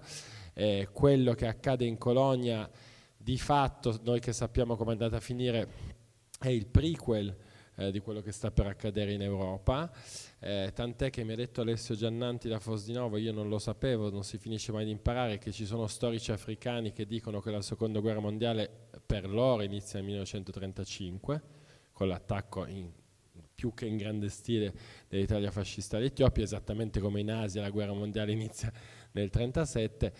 Se è una guerra mondiale dobbiamo tenere conto di quando ci sono le grandi operazioni militari e di guerre civili su tutti i fronti, non solo appunto a partire dall'Europa orientale.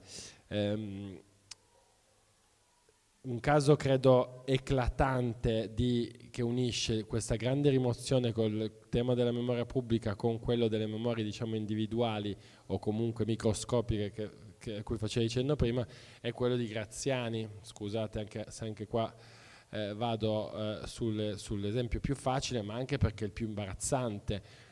Rodolfo Graziani è stato sicuramente il peggior criminale di guerra che l'Italia Unita abbia mai prodotto.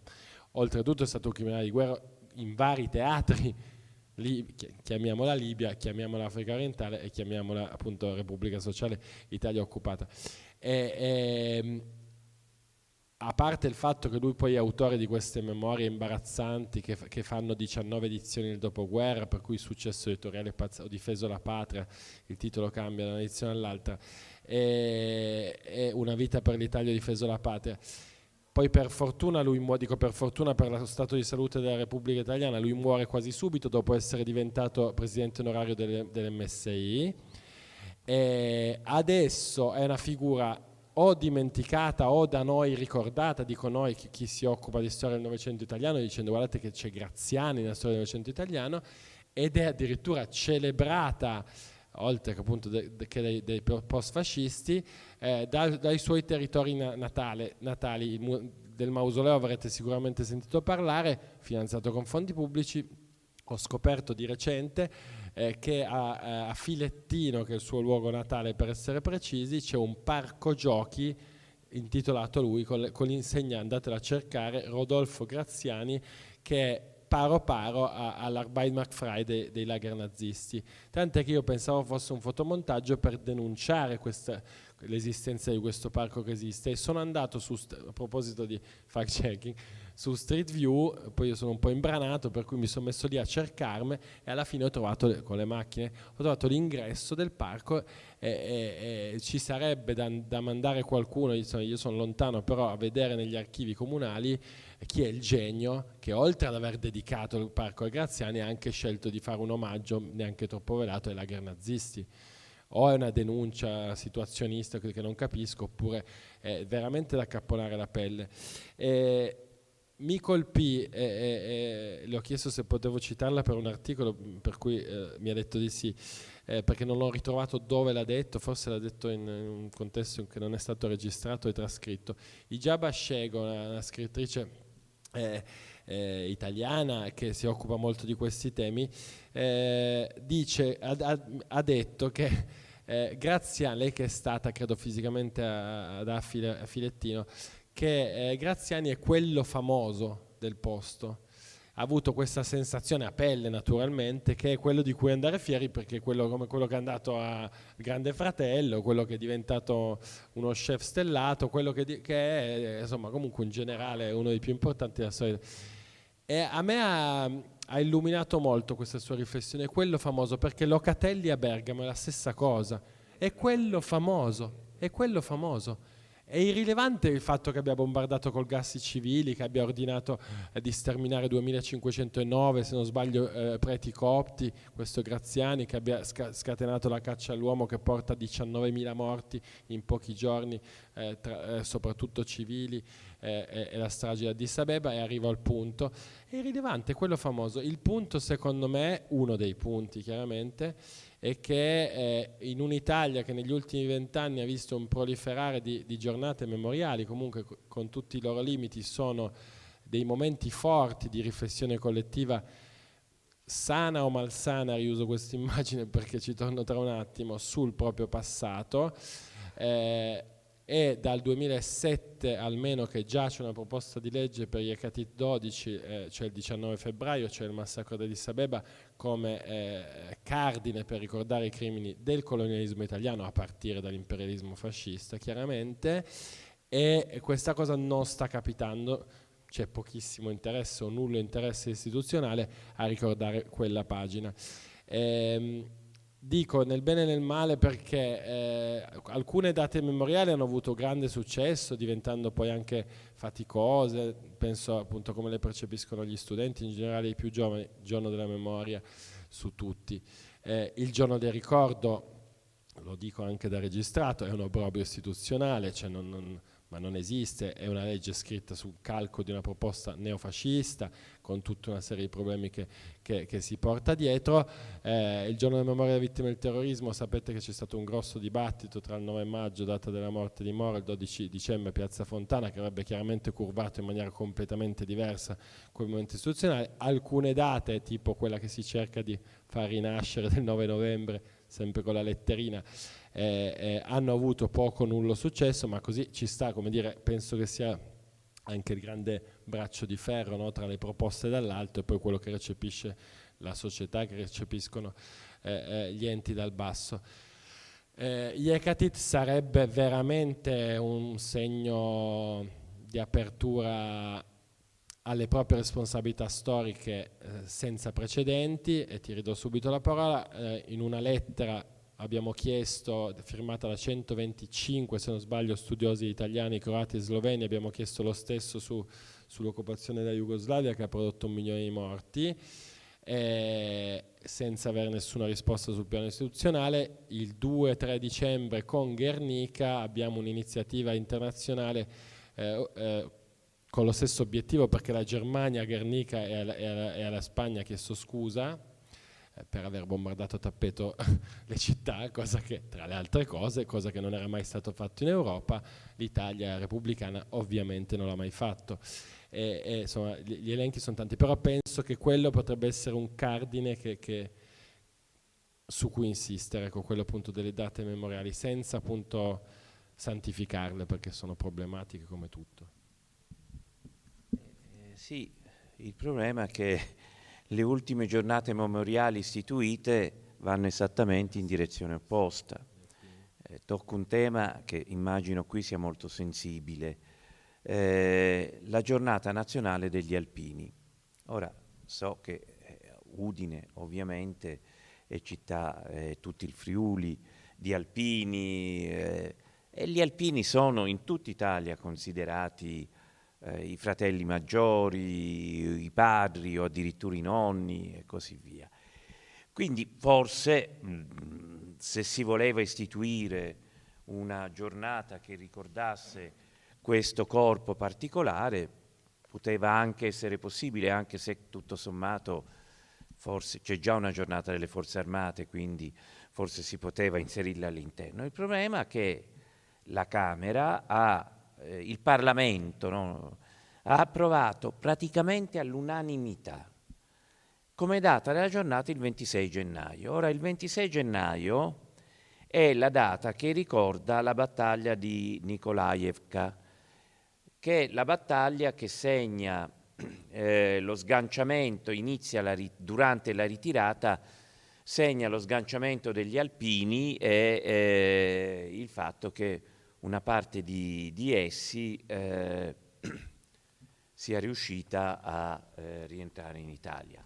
Una battaglia che ha visto certo atti di eroismo, ma che però si inseriva all'interno di una guerra sciagurata a carattere ideologico di occupazione di un altro paese, dell'Unione Sovietica. E la stessa cosa, io vengo da Pisa, tra Pisa e Livorno ci sono le caserme della Folgore. Ora, la Folgore celebra tutti gli anni la battaglia di El Alamein, altro luogo in cui si dice gli italiani si sono comportati eroicamente, eccetera, eccetera. Ma ancora una volta si sono comportati eroicamente in una guerra di aggressione per cui noi dobbiamo, per dirla con Croce diceva, per l'amore della libertà ci siamo spinti ad augurarci la sconfitta della patria che tanto amiamo. Noi dobbiamo essere contenti che a El Alamein e a Nikolaevka le truppe italiane abbiano perso, al di là dei gesti di eroismo. Ecco, però, intanto la giornata degli alpini è in quella data e quando abbiamo provato a dire ad alcuni deputati di sinistra, anche sensibili a questi temi, penso all'onorevole Fiano, che peraltro non è stato rieletto in Parlamento, ha perso nella sua sede elettorale, nel suo collegio elettorale, ha perso con la figlia di Rauti. Che è moglie di Alemanno, ma soprattutto si chiama Rauti. Il che la dice lunga, Fiano con la storia che ha, perde con la figlia di Rauti con la storia che ha. Quando gli dicemmo ma vi siete resi conto di che cosa avete fatto? La risposta fu no. L'abbiamo votata rapidamente, c'era questa cosa, sembrava che opporsi fosse antinazionale, cioè è l'unanimità di questa scelta del Parlamento che veramente colpisce. Allora, sulle giornate memoriali si dovrebbe fare un discorso complessivo, noi l'abbiamo fatto come Pardi, abbiamo anche pubblicato una parte di questi materiali su Italia Contemporanea. Io sarei per tenere solo le giornate istituzionali, che per me sono il 25 aprile e il 2 giugno e ovviamente il 1° maggio che ha un'altra storia. Quindi sono contrario anche alla giornata del ricordo, non perché ovviamente non consideri essenziale ragionare sull'Olocausto o sulla Shoah, che dir si vuole, della memoria, scusate. Sì, ma perché c'è un rischio di ripetitività, di retorica. È vero, lo so, ogni anno intorno al 27 gennaio nascono libri interessanti, iniziative interessanti, gli istituti lavorano praticamente un mese prima o forse anche di più a organizzare tutte le iniziative, ma si potrebbe fare anche senza lo stimolo di una data unica che costringe tutti gli anni in quella data lì a produrre delle cose. Il problema è che però qui invece si continua su questa strada e con un Parlamento che praticamente vota all'unanimità una giornata degli alpini in quella data lì. E qui si ritorna al problema dei rapporti tra la ricerca storica e la nostra classe politica. In generale, non intendo neofascisti, postfascisti, destra, leghisti, Forza Italia, ma insomma intendo tutti, perché quella giornata lì l'hanno votata tutti. A proposito del giornato, ho appreso che oggi è la giornata mondiale dell'albero, quella mi sta bene. Sì, su questo almeno non siamo d'accordo su tutto. No, capisco la tua critica alle giornate, diciamo, istituzionali, non istituzionali, scusate il bisticcio, la cosa che ho rilevato io negli ultimi anni è che ormai in Italia noi abbiamo, diciamo, 6 date forti, se le conto bene, di quelle di vecchia derivazione e quelle più recenti. Vado in ordine: il 27 gennaio, il 10 febbraio, notare la vicinanza ovviamente voluta di 2 settimane, chi sta nel mondo della scuola lo sa bene, il 25 aprile, mettiamoci dentro anche il 1 maggio per essere un po' più progressisti rispetto a quanto è veramente sentito, il 2 giugno e il 4 novembre. Cioè noi abbiamo in questo momento in una repubblica, scusate se vado molto veloce, poi se volete approfondiamo i singoli pezzi dal mio punto di vista naturalmente, abbiamo un pareggio tra memoria fascista, o comunque marcatamente nazionalista, e una memoria genuinamente repubblicana e democratica, 3-3, e mettendoci dentro il 1 maggio, se no stanno vincendo i vinti. Sul 4 novembre ci sarebbe da discutere, mi è anche capitato di farlo, io appunto sono radicale per me il 4 novembre e ne parleremo dopodomani con Valentina Colombi.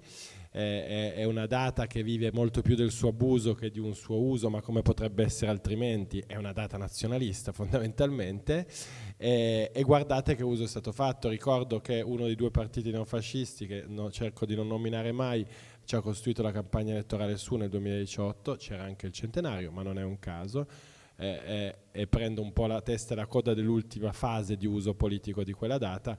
La coda è un'altra letterina, forse ne abbiamo già citate 3, francamente imbarazzante, nel senso che è un calco della retorica fascista, proprio di regime, come molti altri casi.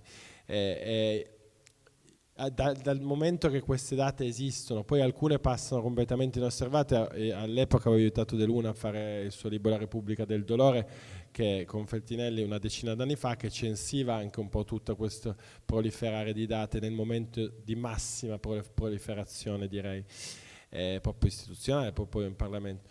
Adesso ci si è un po' calmati, però dal momento che queste date esistono e che comunque soprattutto nel mondo della scuola e sui singoli territori hanno una diramazione molto forte, appunto l'esempio della rete di istituti è perfetto, cioè almeno su 2 di queste date 3, ovviamente contato il 25 aprile, si costruisce gran parte proprio dell'operatività degli istituti e anche delle pubblicazioni, forse ormai.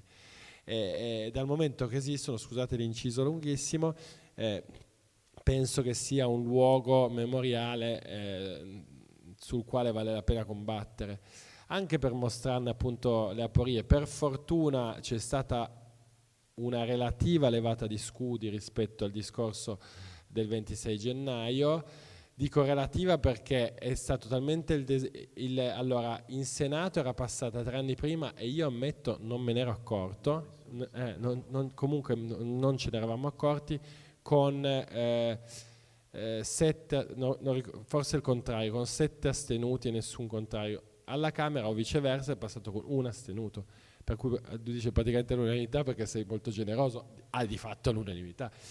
Tra l'altro in maniera molto simile a quello che accadde col giorno del ricordo, e lì cito Francesco Filippi che magari avrà modo di parlare anche di questo, glielo dico, lui ha coniato ha tirato fuori questa immagine molto efficace secondo me, che è per ogni colpo sparato da questi alpini i cancelli di Auschwitz rimanevano aperti 1 minuto in più, erano lì, cioè quello era il fronte.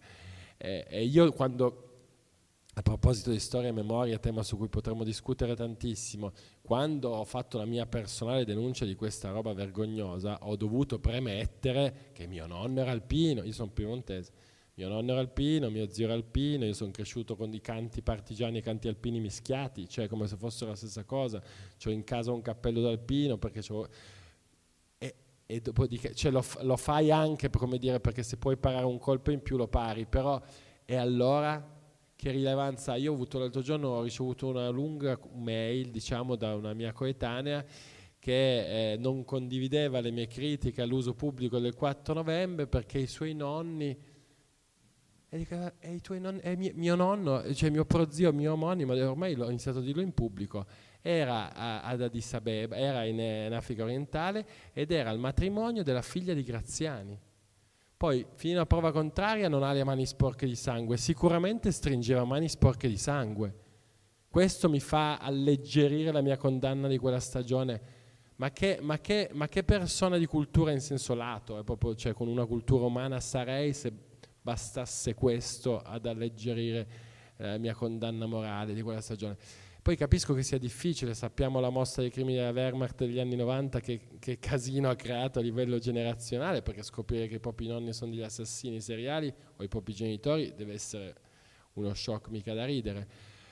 Però fare i conti, espressione forse abusata ma assolutamente centrale, fare i conti è anche quella cosa lì, perché è facile fare i conti con i crimini, diciamo, degli altri, però quando la cosa in qualche modo ha anche una genealogia, o letteralmente parlando, cioè in famiglia o comunque gli alpini è l'esempio perfetto, sul territorio in cui stai, è più difficile, ma è più nobile, credo.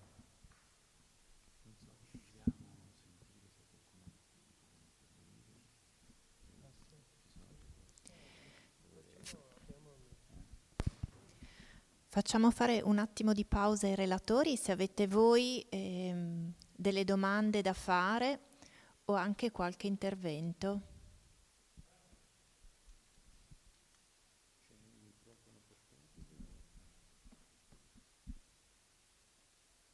Prego.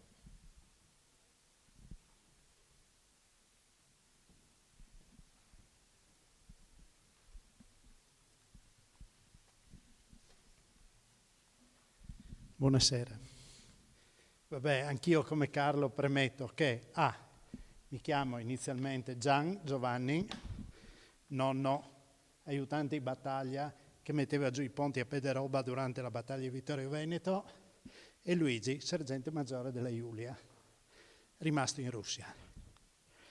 Fatta questa premessa, io sono d'accordo su praticamente quasi tutto quello che avete detto, parola per parola. Però noto un atteggiamento difensivo, che probabilmente è quello obbligatoriamente assunto da istituti di resistenza, ANPI, eccetera, eccetera, di fronte a una situazione per cui sono circa 40 anni da quando Craxi ha superato la discriminante antifascista, recuperando tra l'altro in vari posti significativi a Comiso, per rovesciare la maggioranza pacifista che era contro installazioni euromissili. Attorno al 1980 quell'operazione significò il passaggio di tutto il gruppo dell'MSI all'interno del partito di Craxi. È successo un ribaltone e ovviamente non era più il Partito Socialista che avevamo conosciuto prima. Io personalmente da piccolo ero psiup, per cui vengo da un mondo molto vicino a quello, e la cosa, diciamo, mi sconvolgeva più quello di tutto quello che ho visto dopo. Ora però il problema è che che la prima questione è questa: la storia contemporanea è la storia più politicizzata che ci sia, per statuto. Ed è evidente tutto quello che è successo in questi decenni, nel senso che questa vicenda del fascismo-antifascismo è stata proprio paradigmatica per riscrivere l'ideologia di questo paese. E sì, come avete detto qualcuno di voi, ormai metà delle date, quasi tutto il lavoro di chi lavora storiograficamente, ma anche sul piano della didattica, della comunicazione, eccetera, è legato a una tempistica che ti è data dagli altri. Passi la giornata, hai gennaio-febbraio, non fai neanche tempo di spiegare che quelli lì 6 milioni di morti solo per gli ebrei, anche quello, no? Le impostazioni ideologiche, 6 milioni di morti. Vero, e non vorrei toccare, sì, no, anche in questo caso, premetto che eccetera, eccetera, qualche lontano parente acquisito che era in odore di ebraismo. Quindi, detto questo però, il piano dell'operazione Barbarossa, i pianificatori prevedevano l'eliminazione nel primo anno di invasione della Russia, l'uccisione automatica di 10 milioni di russi per fare spazio. Sappiamo che ne sono morti molti di più, no? Sappiamo che poi buona parte degli ebrei che stavano nelle contrade occidentali dell'ex impero russo e ci stavano lì per svariati motivi, fanno parte, insomma si incrociano, però insomma, ne hanno fatti fuori decine di milioni. Tutto si risolve con i 6 milioni di ebrei. Ribadisco, importantissimo, eccetera, però già si toglie il fatto che la situazione, la previsione era ancora peggiore, i risultati sono stati comunque peggiori, eccetera. Allora, a un certo punto io credo che bisogna interrogarsi anche, oltre che sul programma, che è un po' obbligato in difesa, bisogna anche interrogarsi sulla qualità del lavoro che si fa e sulle scelte che si fanno. Perché se no si partecipa alle iniziative degli altri e si viene in qualche maniera schiacciati sulle iniziative degli altri. Faccio un esempio per tutti che non è stato fatto in mezzo a tanti esempi negativi. Ma ci rendiamo conto che Rai Storia è occupata militarmente da Paolo Mieli? Cioè c'è un'unica persona che in questo momento è il dittatore della public history in Italia e che poi viene invitato tutto. Pezzino prima dicevo faccio parte del premio Friuli Storie, cioè un premio dove per sbaglio ogni tanto per eccezione passa qualcosa che riguardi questo territorio, per il resto è come Sanremo, le case editrici piazzano i libri, histoire bataille, storia venemenziale la più tradizionale possibile, poi viene di solito premiato il libro manco peggio. Cito solo 2 esempi per non citarne uno strafotio di altri. E concludo con una cosa che riguarda l'epistemologia. Mi permetto su questo di dissentire l'introduzione di Pezzino, la terra piatta, i vaccini, eccetera. Noi, vista l'età dei presenti, siamo tutti più o meno cresciuti, solo una minoranza è arrivata un po' dopo, in un'epoca in cui si ragionava, e la cosa riguarda anche la storia che ci tiene molto a paragonarsi come scienza, quando io mi accontenterei che fosse buona filologia, che fosse revisione dei testi per cui non mi capiti come mi è capitato recentemente di leggermi decine di libri sulla storia e resistenza in una determinata zona e rendermi conto che a forza di copiature per tanti anni si sono dimenticati i pezzi e si sono riprodotti luoghi comuni senza verificarli. Questo per esempio è una cosa, io non mi ero mai interessato della storia resistenza, facevo la storia del movimento operaio prima e dopo e dicevo tanto qui sono decine, c'è una folla di gente che fa ricerca e poi mi ritrovo con gli stessi errori magari minimi, ma poi dopo un po' che hai il mestiere ti accorgi appunto, poi io non ho fatto l'insegnante, ho fatto l'operatore psichiatrico per cui appunto vado in cerca della posizione delle virgole più che dei periodi interi. Allora, rispetto a questo, la questione della non oggettività della scienza. Volessimo oggi fare la storia di un altro tipo di epidemia che non è il nazismo, ma appunto tutta la gestione, tutta la questione di come la scienza sia sempre stata usata politicamente, sia sempre stata ancella del potere. E anche qua cito un esempio per parlare del tutto, il Vajont. I maggiori, per non parlare della medicina del lavoro, dell'amianto, di un sacco di altre cose, del talidomide, a proposito di anniversari, eccetera, eccetera, di come ti vendono morte, la vendono per ragioni di interesse politico, economico, di potere, no? E venga fatta passare per oggettività.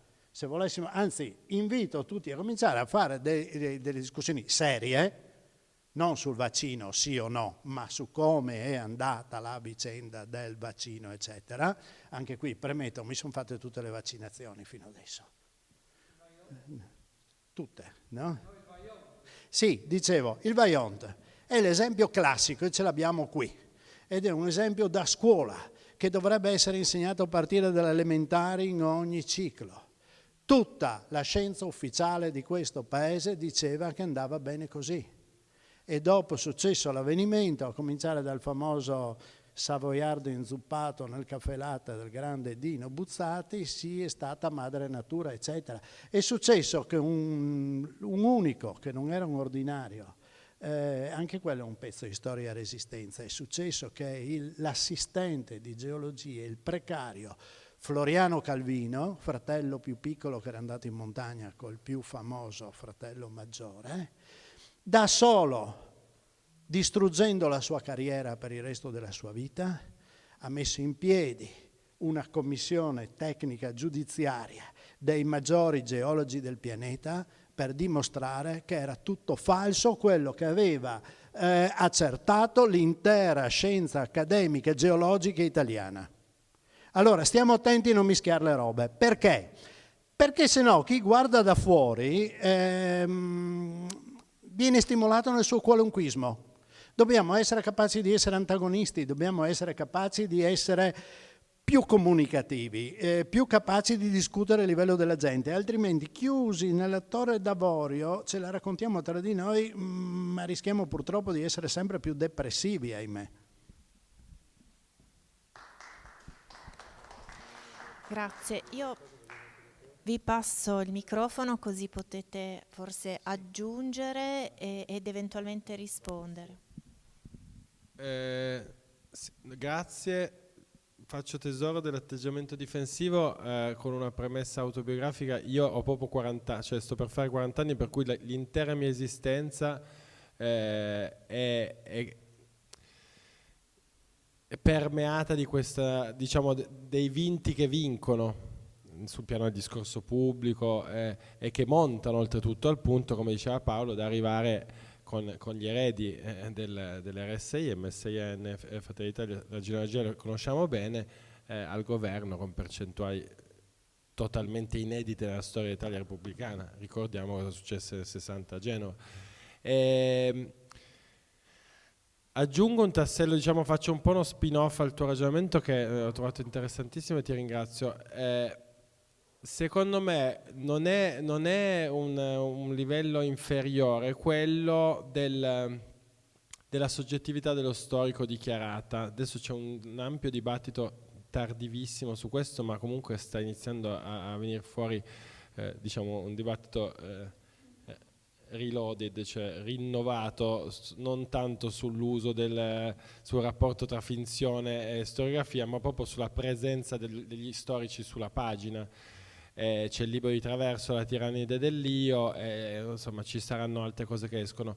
La questione, secondo me, una delle questioni centrali e non minori è che quest'idea della storia oggettiva, positivista, della sua ambizione allo statuto di scienza, ha trascinato con sé come detrito il fatto che chiunque può venire tacciato di essere ideologico, di essere di parte, di essere una campana e allora sentiamo l'altra. A me è capitato che cercassero di ficcarmi così sul tavolo, c'è dei fascisti.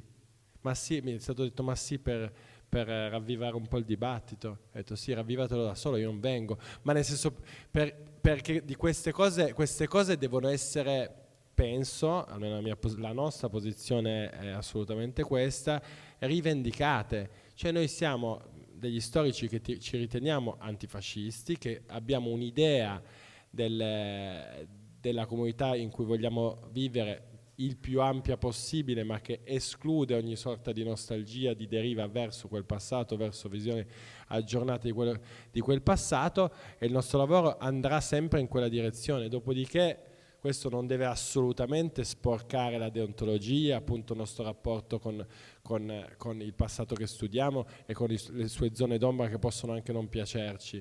Questo assolutamente sarebbe fare male il proprio mestiere. Però il mestiere lo facciamo con un'idea di mission ben chiara in testa. Questo atteggiarsi a storici oggettivi, appunto questo insistere sulla storia venemenziale, che c'è anche nei manuali per esempio tantissimo. Io sono fresco della pubblicazione di un manuale per cui un po' ho guardato come era lo stato dell'arte a proposito. Che idea transita della storia, quella di una successione di avvenimenti del tutto asettici, una storia spesso politico-diplomatica e tutte le altre cose relegate un po' a curiosità, a boxini, boxetti, come dico in maniera irriverente. E per esempio la storia del colonialismo è raccontata prevalentemente come una esperienza di tipo militare, no? Un tentativo di impossessarsi di un territorio fuori dai propri confini, come fosse giocare ai soldatini, quando appunto è stato, ripeto, la grande prova generale della guerra ai civili che poi si è scatenata sull'Europa. Non lo so, penso che un po' più di sangue, nel senso del nostro sangue, della nostra passione, io l'ho sempre fatto questo, però che sia anche più diffuso anche sul piano accademico nel racconto della storia, potrebbe aiutare a uscire da questo impasse. Piccola critica non tanto a te quanto diciamo al mondo degli storici più accademici, cioè anche a te, però nel senso non è per non farla a te. No, ma non è per non farla a te, per dire a un certo modo di scrivere di storia e che di solito il punto di vista di chi scrive è relegato nella prefazione o comunque in un luogo ben preciso e poi parte un racconto di tutt'altro tipo. Non dico che sia sbagliato, ognuno scrive come meglio crede, però ripeto, la soggettività dello storico più sulla pagina penso che potrebbe fare solo del bene. Scadere nell'ego è un attimo, chiaramente, per cui l'equilibrio è. Io volevo dire qualcosa sul problema della scienza, perché è vero, cioè non va idealizzata la figura dello scienziato puro e così via. Oltretutto oggi le ricerche scientifiche sono così costose che chiaramente se non ci sono forti finanziamenti alle spalle non si riescono a fare, e i finanziamenti non sono mai finanziamenti così neutri, dirigono la ricerca in certe direzioni piuttosto che in altre. Però una cosa è dire questo, una cosa è essere consapevoli che la verginità degli scienziati già da molto tempo è stata persa. Pensiamo agli scienziati che hanno elaborato la bomba atomica, per esempio, a quello che sono riusciti a mettere su, cioè un potenziale arsenale che porta alla fine del mondo, ecco. E un'altra cosa è quello di cui parlavo io, cioè un atteggiamento pregiudizialmente antiscientifico, cioè che nega alcuni risultati della scienza. La campagna antivaccinale che è stata fatta e che continua a essere fatta perché la destra ha strizzato l'occhio ai Novax e ora continua a strizzarlo con le dichiarazioni appunto del sottosegretario alla salute, è una cosa che non sta in piedi. Io ricordo, perché ho una certa età, ai miei tempi c'era la poliomelite, ce n'erano tanti di poliomelitici, finché è venuto un signore che si chiamava Sabin, che ha inventato un vaccino. E io ricordo che ero già al ginnasio quando si usciva a turno e si andava nei posti della sanità pubblica a prendere il vaccino Sabin, che all'inizio veniva dato, se non ricordo male, in goccine sugli zuccherini e poi dopo. Insomma, So che c'è il vaccino, ma non so insomma, la situazione è cambiata da così e così. Oggi la poliomelite praticamente in Italia è sparita e non a caso resta invece in paesi che non possono fare campagne vaccinali. Allora, ripeto, non siamo ingenui, critichiamo pure gli scienziati, critichiamo e denunciamo le commistioni tra scienza e politica, come vanno denunciate le commistioni tra storici e politica, perché non possiamo negare che la storia contemporanea in Italia è nata come una costola dei partiti politici. C'erano gli storici comunisti, gli storici democristiani, gli storici socialisti, il terzo settore, repubblicani e liberali e così via. Ed era una cosa per cui uno storico comunista si doveva occupare del Partito Comunista e della DC si doveva occupare uno storico cattolico. Cioè una cosa che non sta in piedi oggi, per fortuna, però appunto da quella situazione ci siamo evoluti, io credo, per arrivare a posizioni molto più libere, autonome, sfumate e così via.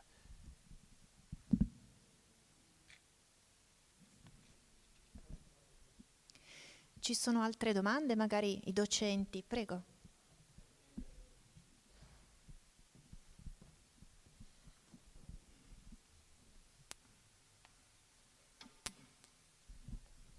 Beh, io sono in pensione da settembre, ecco, e diciamo vorrei spezzare una lancia a favore del calendario civile, nel senso che io ho insegnato italiano e latino, però mi sono sempre occupato proprio del problema della memoria e l'ho sentito come un dovere mio ricordare appunto il 27 gennaio, la Shoah, e devo dire anche con il passare degli anni ovviamente ho sentito anche il dovere di affrontare la questione del 10 febbraio, cioè sono cose che esistono, cioè esiste questa data che ha avuto un iter parlamentare che si può facilmente ricostruire e si può discutere con i ragazzi. Il compito degli insegnanti è aprirsi al dibattito pubblico. Ritengo che siano tutte occasioni. Certo, il problema è quello di un'inflazione di date, allora aggiungiamo tutto, no? Invece la scuola è chiamata a fare politica della memoria, scegliendo delle date, che possono essere date istituzionali o anche date legate al territorio. Per esempio io lo scorso anno ero ancora in servizio e ho proposto per noi il 25 gennaio come data appunto del sequestro, vero, di Giulio Regeni. E io penso che sia importante in questi casi leggere i giornali, vedere come se ne discute e discuterne assieme ai ragazzi.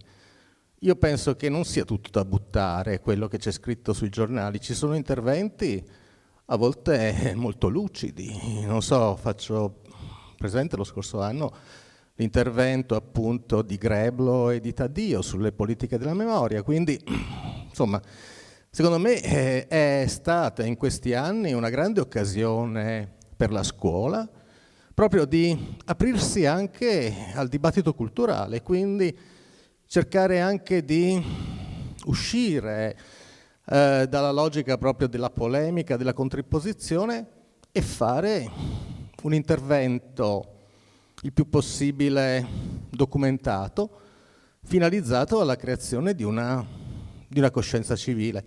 Tra l'altro, secondo me, in un istituto bisognerebbe un pochino calibrare queste date, legarle anche all'educazione civica. Ovviamente c'è grande polemica anche su questo insegnamento dell'educazione civica, ma questa è la realtà con cui dobbiamo confrontarci e dobbiamo cercare di volgerla a nostro vantaggio, ovviamente con il fine che è quello della crescita civile dei ragazzi e anche nostra, fondamentalmente, perché la scuola è un luogo di formazione non solo per gli studenti, ma anche per gli insegnanti, che ovviamente modificano le loro idee, si formano, si aggiornano.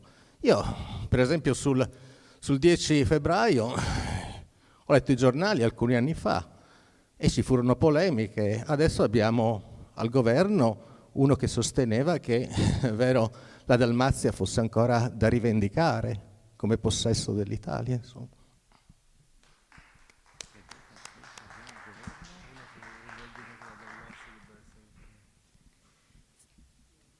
Io dico solo che avrei voluto averti come insegnante, se posso dire.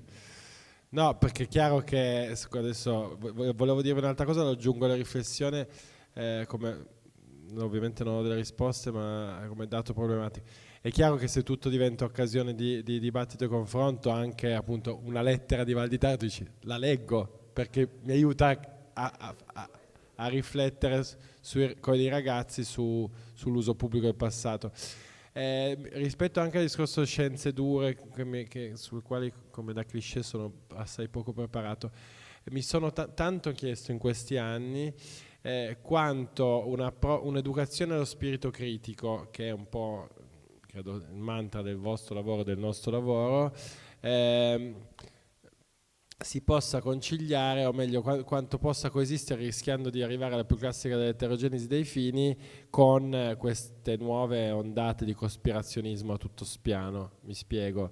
È un attimo che dall'essere molto critico accorto si scivoli nella tana del bianconiglio, per usare l'immagine dei Wu Ming, e dunque si diventi dei ragazzi da svegli, intelligenti, al limite provocatori, appunto al delirio cospirazionista. Non ci dicono, non ci raccontano, perché e purtroppo negli ultimi anni mi è capitato spessissimo. Ovviamente sulla guerra non ne parliamo, sull'ultima guerra dico. Non lo so se poi, adesso non è necessario che ci riflettiamo collettivamente in questo momento, però penso che sia un grosso tema da discutere noi con voi, tra di voi. Dov'è il confine tra una sana educazione e lo spirito critico e quella è la tua opinione, io invece ho letto su internet perché mi informo. Scusate se la banalizzo tantissimo. Ci sono altri interventi o domande?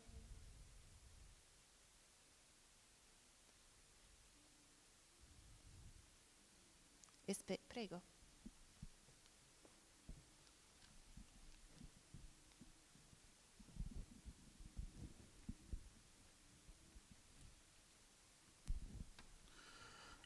Sì, mi ha molto colpito leggere alcuni anni fa un libro di un giornalista del Corriere, tale Dino Messina, sui neoborbonici e le falsità incredibili che sono state diffuse e che in un certo senso sono diventate quasi leggi dello Stato italiano, visto che il Senato ha inaugurato a Ponte Landolfo un monumento in cui lo Stato italiano chiede scusa per la distruzione del paese, laddove il paese evidentemente, il centro storico è anteriore al 1860 e non è quindi mai stato distrutto da nessuno.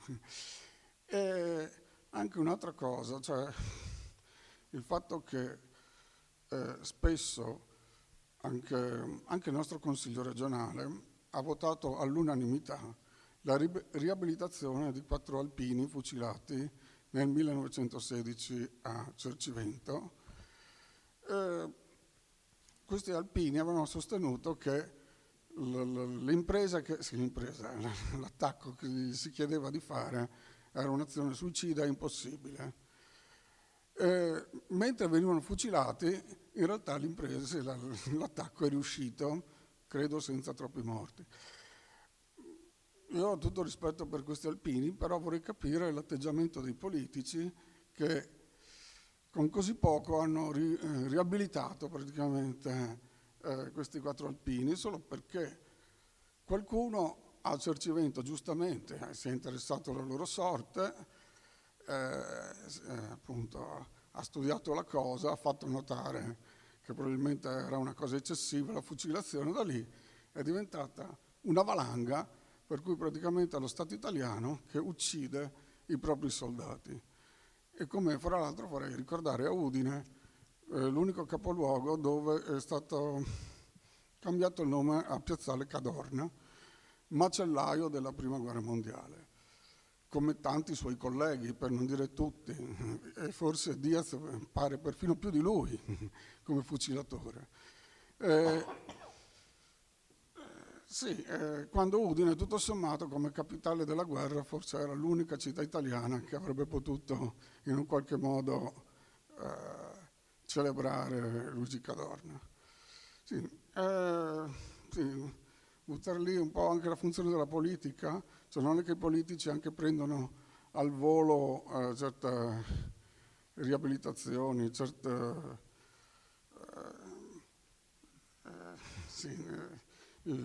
quando sì, convenienze. Sì.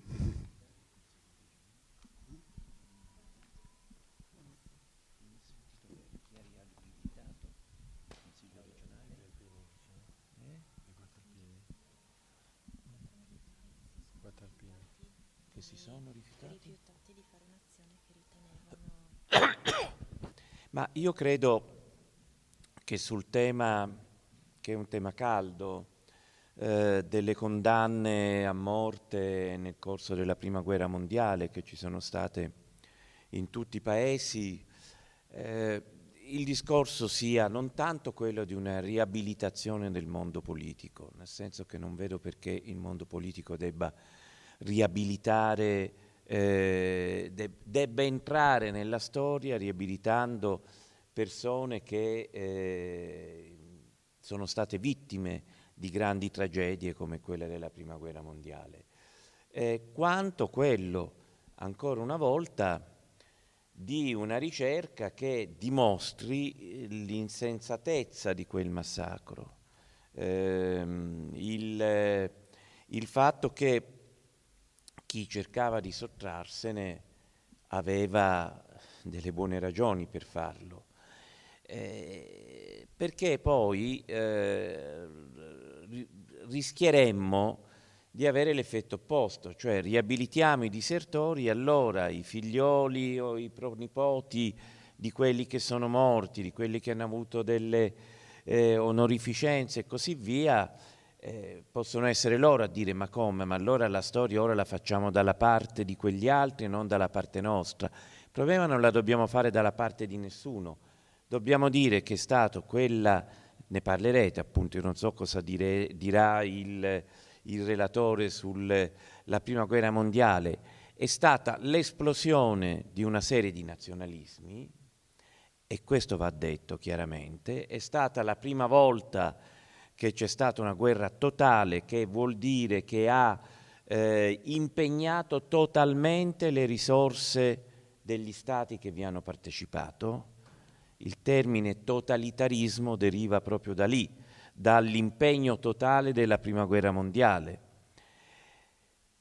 Fu Lenin che disse: la Prima Guerra Mondiale ha dimostrato che lo Stato può tenere nelle proprie mani tutto quanto, perché quello successe nella Prima Guerra Mondiale, ma che ha anche, dobbiamo essere in grado di narrare anche le illusioni di coloro che volontariamente parteciparono alla guerra perché credevano in parole d'ordine come la patria, l'unità della nazione, in Italia il completamento del risorgimento e così via. Far capire perché in tutti i paesi, in Italia molto meno, ma in tutti i paesi nel 1914 vi furono grandi manifestazioni di giubilo al momento dello scoppio della guerra, numerosi volontari, i quali peraltro poi al fronte venivano visti con molta sospetto dai coscritti perché venivano considerati un po' esaltati e quindi pronti ad azioni spericolate che mettevano in pericolo l'intero reparto. Far capire che fu un massacro, ma anche far capire le emozioni che attraversarono la gioventù, una parte almeno della gioventù di quei tempi. Far capire perché, per esempio, in Italia i coscritti meridionali andarono a morire in campi di battaglia lontanissimi, acquisendo, certo come pecore al macello, ma acquisendo però poi una consapevolezza dei propri diritti che fu utilizzata dopo Caporetto con la parola d'ordine, la terra ai contadini e così via, che poi nel dopoguerra, dopo la fine della guerra, si manifestò in una serie di agitazioni agrarie molto importanti. Cioè la complicazione del racconto storico è quello di non prendere mai la posizione a favore di uni o degli altri. Come diceva Marc Bloch, la differenza tra lo storico e il giudice è che il giudice alla fine condanna, lo storico cerca di capire. E questo è fondamentale, perché cercare di capire vuol dire capire anche la complessità dei contesti storici. Per cui io, per esempio, non sono assolutamente favorevole a un discorso di riabilitazione ufficiale dei disertori. Mi sembra un teatrino abbastanza inutile a 100 anni dalla fine della guerra, insomma.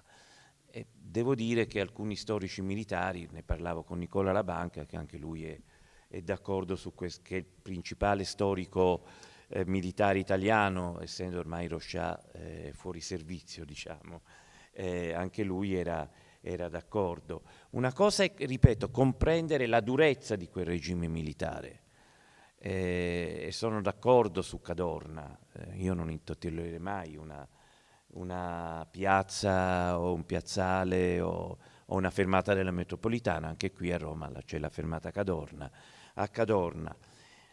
Però cerchiamo anche di spiegare perché ci fu un delirio nazionalista che attraversò tutte le classi.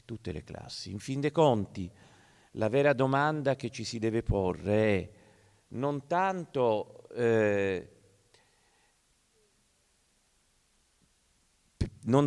che sì, la repressione, ma perché la propaganda di guerra ebbe successo fondamentalmente.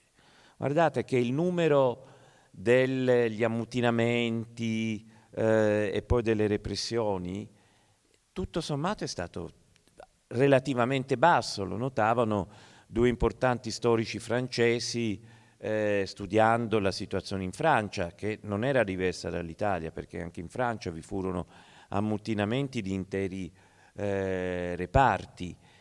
La domanda che ci si deve porre è come fecero gli stati a convincere i propri cittadini ad andarsi a massacrare in situazioni che, se le leggiamo ora, sono situazioni intollerabili. Basta vedere quello che avvenne sul fronte franco-tedesco, sono massacri veramente incredibili. Allora lo storico si pone la domanda: ma come hanno fatto a convincerli? Perché c'era stato alle spalle un processo di nazionalizzazione delle masse che con la Prima Guerra Mondiale dimostra di aver avuto successo. Senza di quello la guerra sarebbe finita molto prima, perché la gente non si sarebbe rifiutata di combattere. Questa è la vera domanda, io credo, che debba fare uno storico sulla Prima Guerra Mondiale, ed è la domanda che si sono fatti grandi storici, Fassel, Litz, Gibelli, che hanno studiato proprio i meccanismi attraverso i quali in tutto il contesto europeo gli stati sono riusciti a convincere i propri cittadini ad andarsi a fare massacrare per 1 chilometro in più o 1 chilometro in meno rispetto alla linea del fronte. Io aggiungo una riflessione completamente a latere, sollecitata dall'intervento prima. Però prima premetto che non sono del tutto d'accordo con te sulla questione del giudizio, nel senso che è chiaro che il nostro obiettivo principale è cercare di capire cosa è successo, quali sono state le motivazioni e via dicendo. Però tutto il nostro lavoro, e tu sei presidente dell'Istituto Nazionale della Resistenza, che è un compito che ricopri con grande passione civile, ti sei occupato una vita, fammi dire, di stragi, è chiaro che hai un giudizio sulla resistenza e sulle stragi, ma ti rende onore, sarei spaventato di star seduto a fianco a una persona che non ha un giudizio morale su questi due eventi, o peggio ce l'ha diverso dal mio, cosa che accade più sovente di quanto si possa pensare. Adesso non è elegante, per mutuare Pasolini non abbiamo le prove, ma ci sono persone che si occupano di questi temi che a volte mi chiedo perché lo fanno, poi magari ne parleremo a cena. Detto questo, invece rifletterò sulla questione che hai detto dello Stato che non deve, come dire, decretare la riabilitazione distinto senza averci troppo ragionato su, o meglio avendolo fatto su tutto un altro tema che è quello dei disertori tedeschi. Mi viene da dire che una comunità che anche a livello istituzionale o addirittura condannato non ha mai fatto nulla per placare la condanna appunto collettiva nei confronti di gesti coraggiosi o comunque degni di tutto rispetto, a un certo punto abbia un po' il dovere di riequilibrare. Questo è quello che mi viene da dire. mentre sul rapporto tra Stati e Nazione, che spero un domani spariscano, però penso che sia doveroso chiedere scusa alla Spagna, chiedere scusa alla Jugoslavia, ai vari paesi che compongono la ex Jugoslavia, alla Grecia, all'Etiopia, eccetera, eccetera. È vero che sul piano rapporto Stato-individui è un terreno molto friabile e secondo me è importante rifletterci su.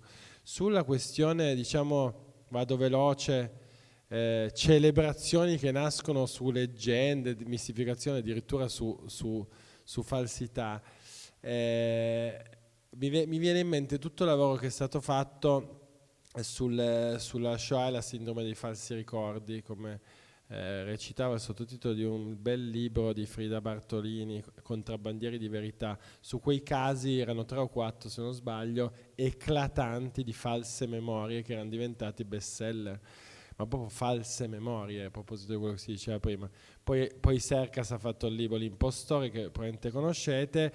Adesso non sono troppo preparato, o meglio, mi ha colto impreparato la polemica su Bartali, non so se avete presente, sì.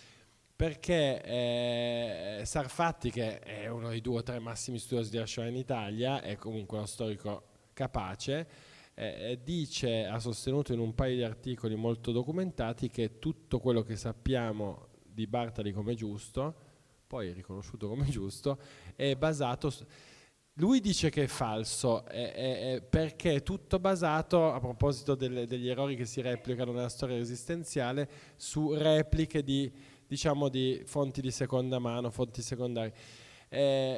Io devo dire che anni fa, per una cosa che avevo fatto in Rai, mi ero letto tutta la biografia di Bartali, quello dei fratelli canadesi, e ero sicuramente più acerbo. Non ho più ripreso in mano quel libro, non avevo avuto minimamente questa sensazione. Lui poi è andato, come dire, a scartabellare ogni nota di quel libro che è un po' la base, diciamo, biografica su cui si costruisce forse il mito di Bartali. Però è interessante perché poi, conoscendo un po' dal di dentro, nel senso da studioso, come funzionano le pratiche di Yad Vashem per il conferimento delle onorificenze di giusto tra le nazioni, non sarebbe la prima volta che si fa uno scivolone.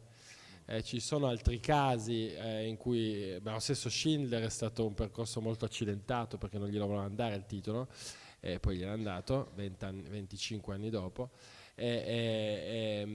però anche lì celebrare degli episodi, come dire, molto definiti fattualmente ti può portare poi anche molto, come dire, circoscritti, ti può portare anche a un certo punto a dire: oddio, sto celebrando una cosa che o non è accaduta, che è il caso limite, oppure non è accaduta nei termini in cui credevo. Adesso abbiamo delle testimonianze da vagliare che vanno a smontare di molto quello che accadeva. Un'immagine che ho sempre avuto molto chiara, poi mi zittisco, è per esempio quella dei probabilmente milioni di europei che in quegli anni con una mano salvavano e con l'altra o dannavano, o comunque, come dire, voltavano, ho perso la metafora, voltavano la testa dall'altra parte. E oscillare tra atteggiamenti ambivalenti nella vita quotidiana è comune, e in tempo di guerra è comune, porta come dire, a favorire la morte o la salvezza di altri esseri umani. Come trattiamo questi atteggiamenti così complessi?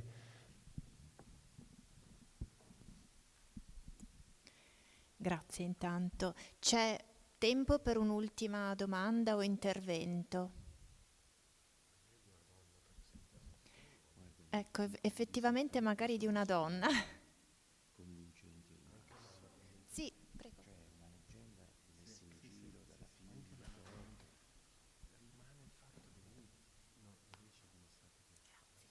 Grazie. Mi riallaccio all'intervento del collega precedente, in pensione come me da un anno, sull'aspetto del calendario civile. Quindi ritengo che sia molto importante il calendario civile, non soltanto dal punto di vista dell'insegnamento dell'educazione civica, perché anche questa disgiunzione tra l'educazione civica e la storia non la vedo tanto bene. Cioè la storia fatta bene, insomma, è stimolando i ragazzi alla ricerca, alla consapevolezza, è educazione civica. L'aspetto è quello di non prendere, secondo me, solamente le date istituzionalizzate o comunque quelle 3 o 4 date, ma proprio nello stimolare i ragazzi a cercare delle date significative su cui poi costruire un lavoro di ricerca di fonti sia primarie ma anche secondarie, perché una data importante come può essere il 25 aprile, il 1 maggio, il 2 giugno, il 27 gennaio, e concordo col professor Pezzino, certo, non è che la giornata della memoria bisogna celebrarla solo il 27 gennaio, c'è la data, ci sono i libri, ci sono i film e dopo uno se ne dimentica e l'anno dopo. No, è chiaro che se ne parla, se ne deve parlare sempre, però ci sono anche delle date molto importanti che possono aiutare i ragazzi a riflettere sugli eventi anche della contemporaneità più contemporanea. Quindi le date sulle vittime del terrorismo o sulle vittime della mafia o sul sequestro di Giulio Regeni o sulle unioni civili, ecco, cioè che fanno poi, danno la possibilità ai ragazzi, insieme all'insegnante ovviamente, di costruire un percorso di ricerca che si avvale sia di fonti storiche ma anche di fonti letterarie, per esempio, di fonti filmiche, perché la storia si mette a braccetto anche col cinema, anche con la letteratura, anche con l'arte. E quindi secondo me questo è un discorso molto importante da tenere presente proprio a livello didattico. Quindi la storia, che ha le sue fonti primarie ovviamente di ricerca, però anche affiancata da altre fonti e soprattutto dallo stimolare nel ragazzo non solo la curiosità, ma proprio il bisogno di capire che per esempio il 2 giugno, festa della Repubblica, si può fare un lavoro anche sulle donne che poi hanno fatto parte dell'Assemblea Costituente. Quindi ci sono tantissimi spunti di ricerca che secondo me danno risalto alla storia, non la demoliscono.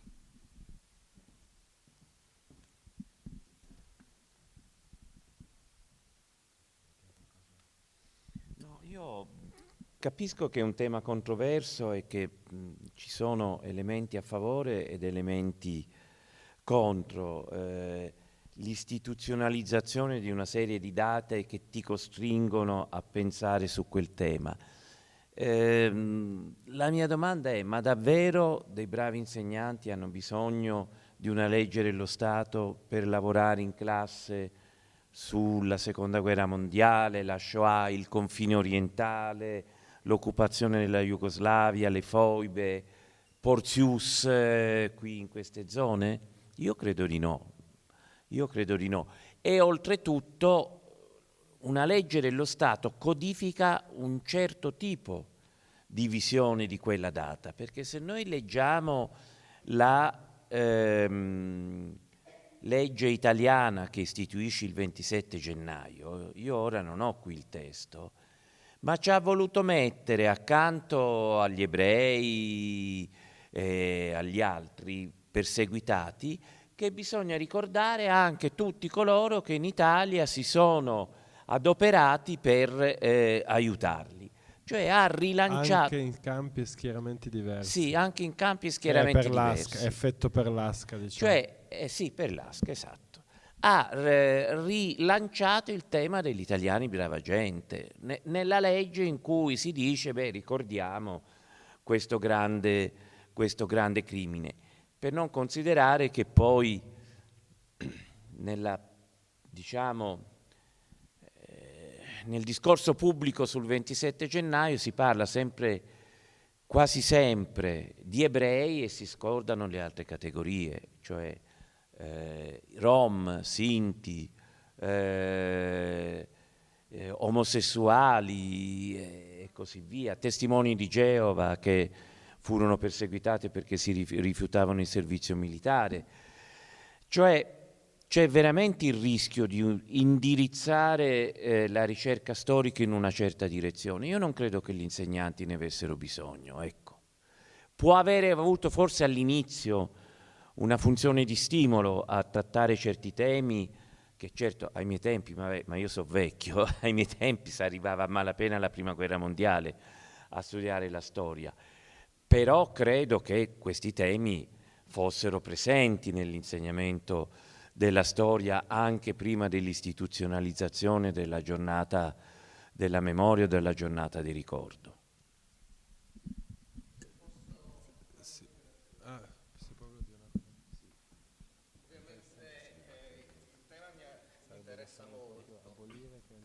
Però devo dire, sono tutti dati di realtà questi, cioè nel senso che esiste la legge.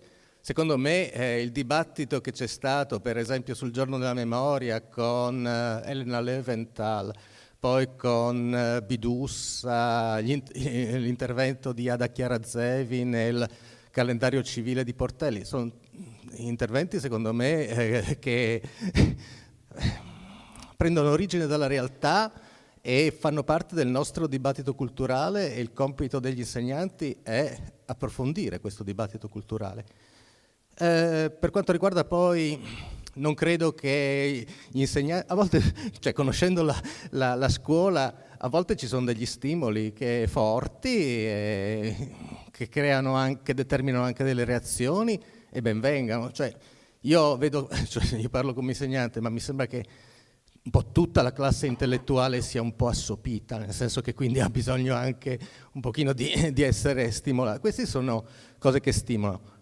Poi un'integrazione per quanto riguarda il discorso sull'educazione civica. Ecco, io non sono più insegnante, però negli ultimi anni un po' non mi sono scontrato, però ho detto agli insegnanti di storia che l'educazione civica non è appannaggio, ecco, degli insegnanti di storia.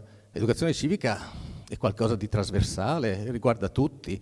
Il giorno della memoria, il giorno del ricordo sono argomenti su cui tutti in una scuola dovrebbero intervenire, fermo restando che quando si deve fare chiarezza documentaria, qui chiaramente gli insegnanti di storia hanno una priorità. Anch'io volevo aggiungere un'ultima immagine, non so come si chiamano in gergo quei luoghi senza gravità, hanno un nome tecnico, sapete, gravity, come si chiama? Zero gravity, grazie. Mi viene questa immagine per dire, certo che probabilmente un paese sano, ammesso che voglia dire qualcosa la metafora sanitaria, però un paese, come dire, una democrazia genuina eccetera, non ha bisogno di date memoriali eccetera, e potrei anche essere d'accordo, mi state convincendo. È chiaro che noi viviamo in un contesto in cui la gravità c'è e in cui esiste una battaglia sulle date memoriali che ci ha portato fin qui.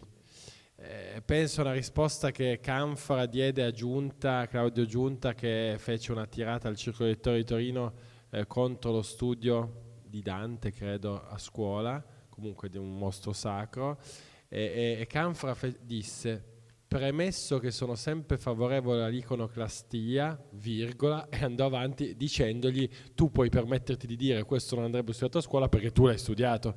E allora, semplificando molto, ma il concetto era quello. È chiaro che io, che appunto queste cose le studio anche di professione, so che ho un certo tipo di sensibilità nei confronti della resistenza, della Shoah, eccetera, del fascismo, anche perché la mia vita è stata a un certo punto, se fossi nato 20 anni prima, avrei a un certo punto scoperto che la Shoah aveva un peso così rilevante nella storia d'Europa, ma è dagli anni 2000 che lo sappiamo. Sì, c'è stato Eichmann, c'è stato Holocaust, ci sono stati gli studi, però fondamentalmente diciamo che prima degli anni 80 almeno di Shoah di Lanzmann nessuno, come dire, non del settore avrebbe dato questo peso a questa, e invece doveva avercelo, per cui la spinta istituzionale non solo italiana secondo me è stata genuina.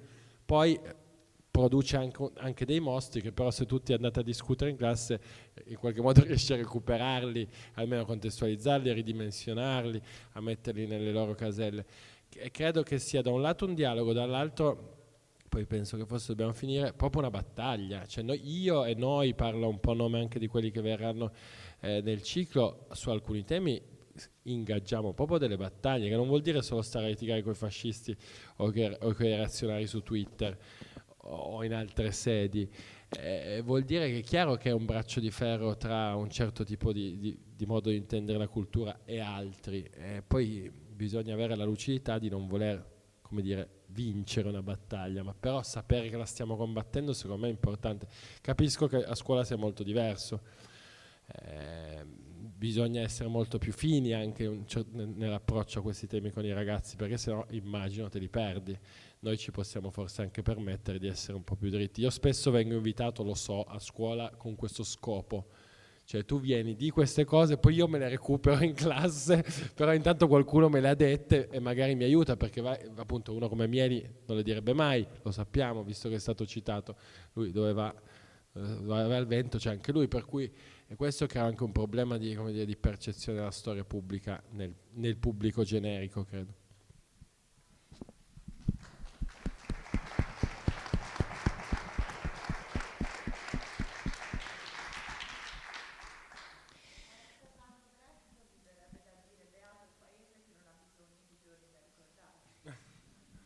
Siamo ricordare in generale. Benissimo, io ringrazio i nostri ospiti, il professor Paolo Pezzino, dottor Carlo Greppi, ringrazio anche il nostro presidente che ci ha tenuto compagnia in questa serata, ringrazio voi per essere stati qui fino alla chiusura di questo pomeriggio. Ovviamente oggi abbiamo solo un po' proposto attraverso questo incontro quasi, oserei dire, seminariale o comunque dialogico con voi, e dal prossimo mercoledì, scusate, il tempo vola velocissimo, invece ci saranno le lezioni con dei focus particolari. Mercoledì ci saranno Valentina Colombi sulla Prima Guerra Mondiale e nuovamente Carlo Greppi sulla seconda. Vi invito a partecipare perché da oggi si svilupperanno poi le tematiche che sono state in parte accennate e abbiamo visto quanto sono complesse, articolate, di difficile soluzione, perché anche tra persone con posizioni, possiamo dirlo anche politicamente o storicamente molto vicine, è difficile a volte su alcune tematiche trovare un raccordo e un punto unico di condivisione, ma questa è anche la storia, la ricerca e anche, diciamo, la bellezza del poter dialogare di storia e del poter organizzare incontri come questi, che sono anche incontri di confronto e di crescita non solo per chi viene ad ascoltare, ma anche per chi è da questa parte del palco, di confrontarsi, di sentire le opinioni degli altri e a volte anche di ridiscutere, di mettere in discussione quello che si è studiato o quello di cui magari fino a 10 minuti prima si era fermamente convinti. Ecco, il dialogo innanzitutto, la storia, la ricerca, i documenti. Come archivista non posso non sottrarmi a questa cosa per me fondamentale, il documento fonte primaria, ovviamente le fonti secondarie che sono quelle su cui poi abbiamo la possibilità di incontrarci e di discutere su quanto la storiografia porta avanti, modifica e ci propone quasi quotidianamente ormai, perché diciamo che anche fortunatamente le pubblicazioni di storia sono un po' più numerose e frequenti rispetto a un tempo e c'è spazio veramente per un confronto diverso anche fra storiografie diverse, a volte parallele e a volte non perfettamente tangenti. Grazie mille, buona serata, a mercoledì.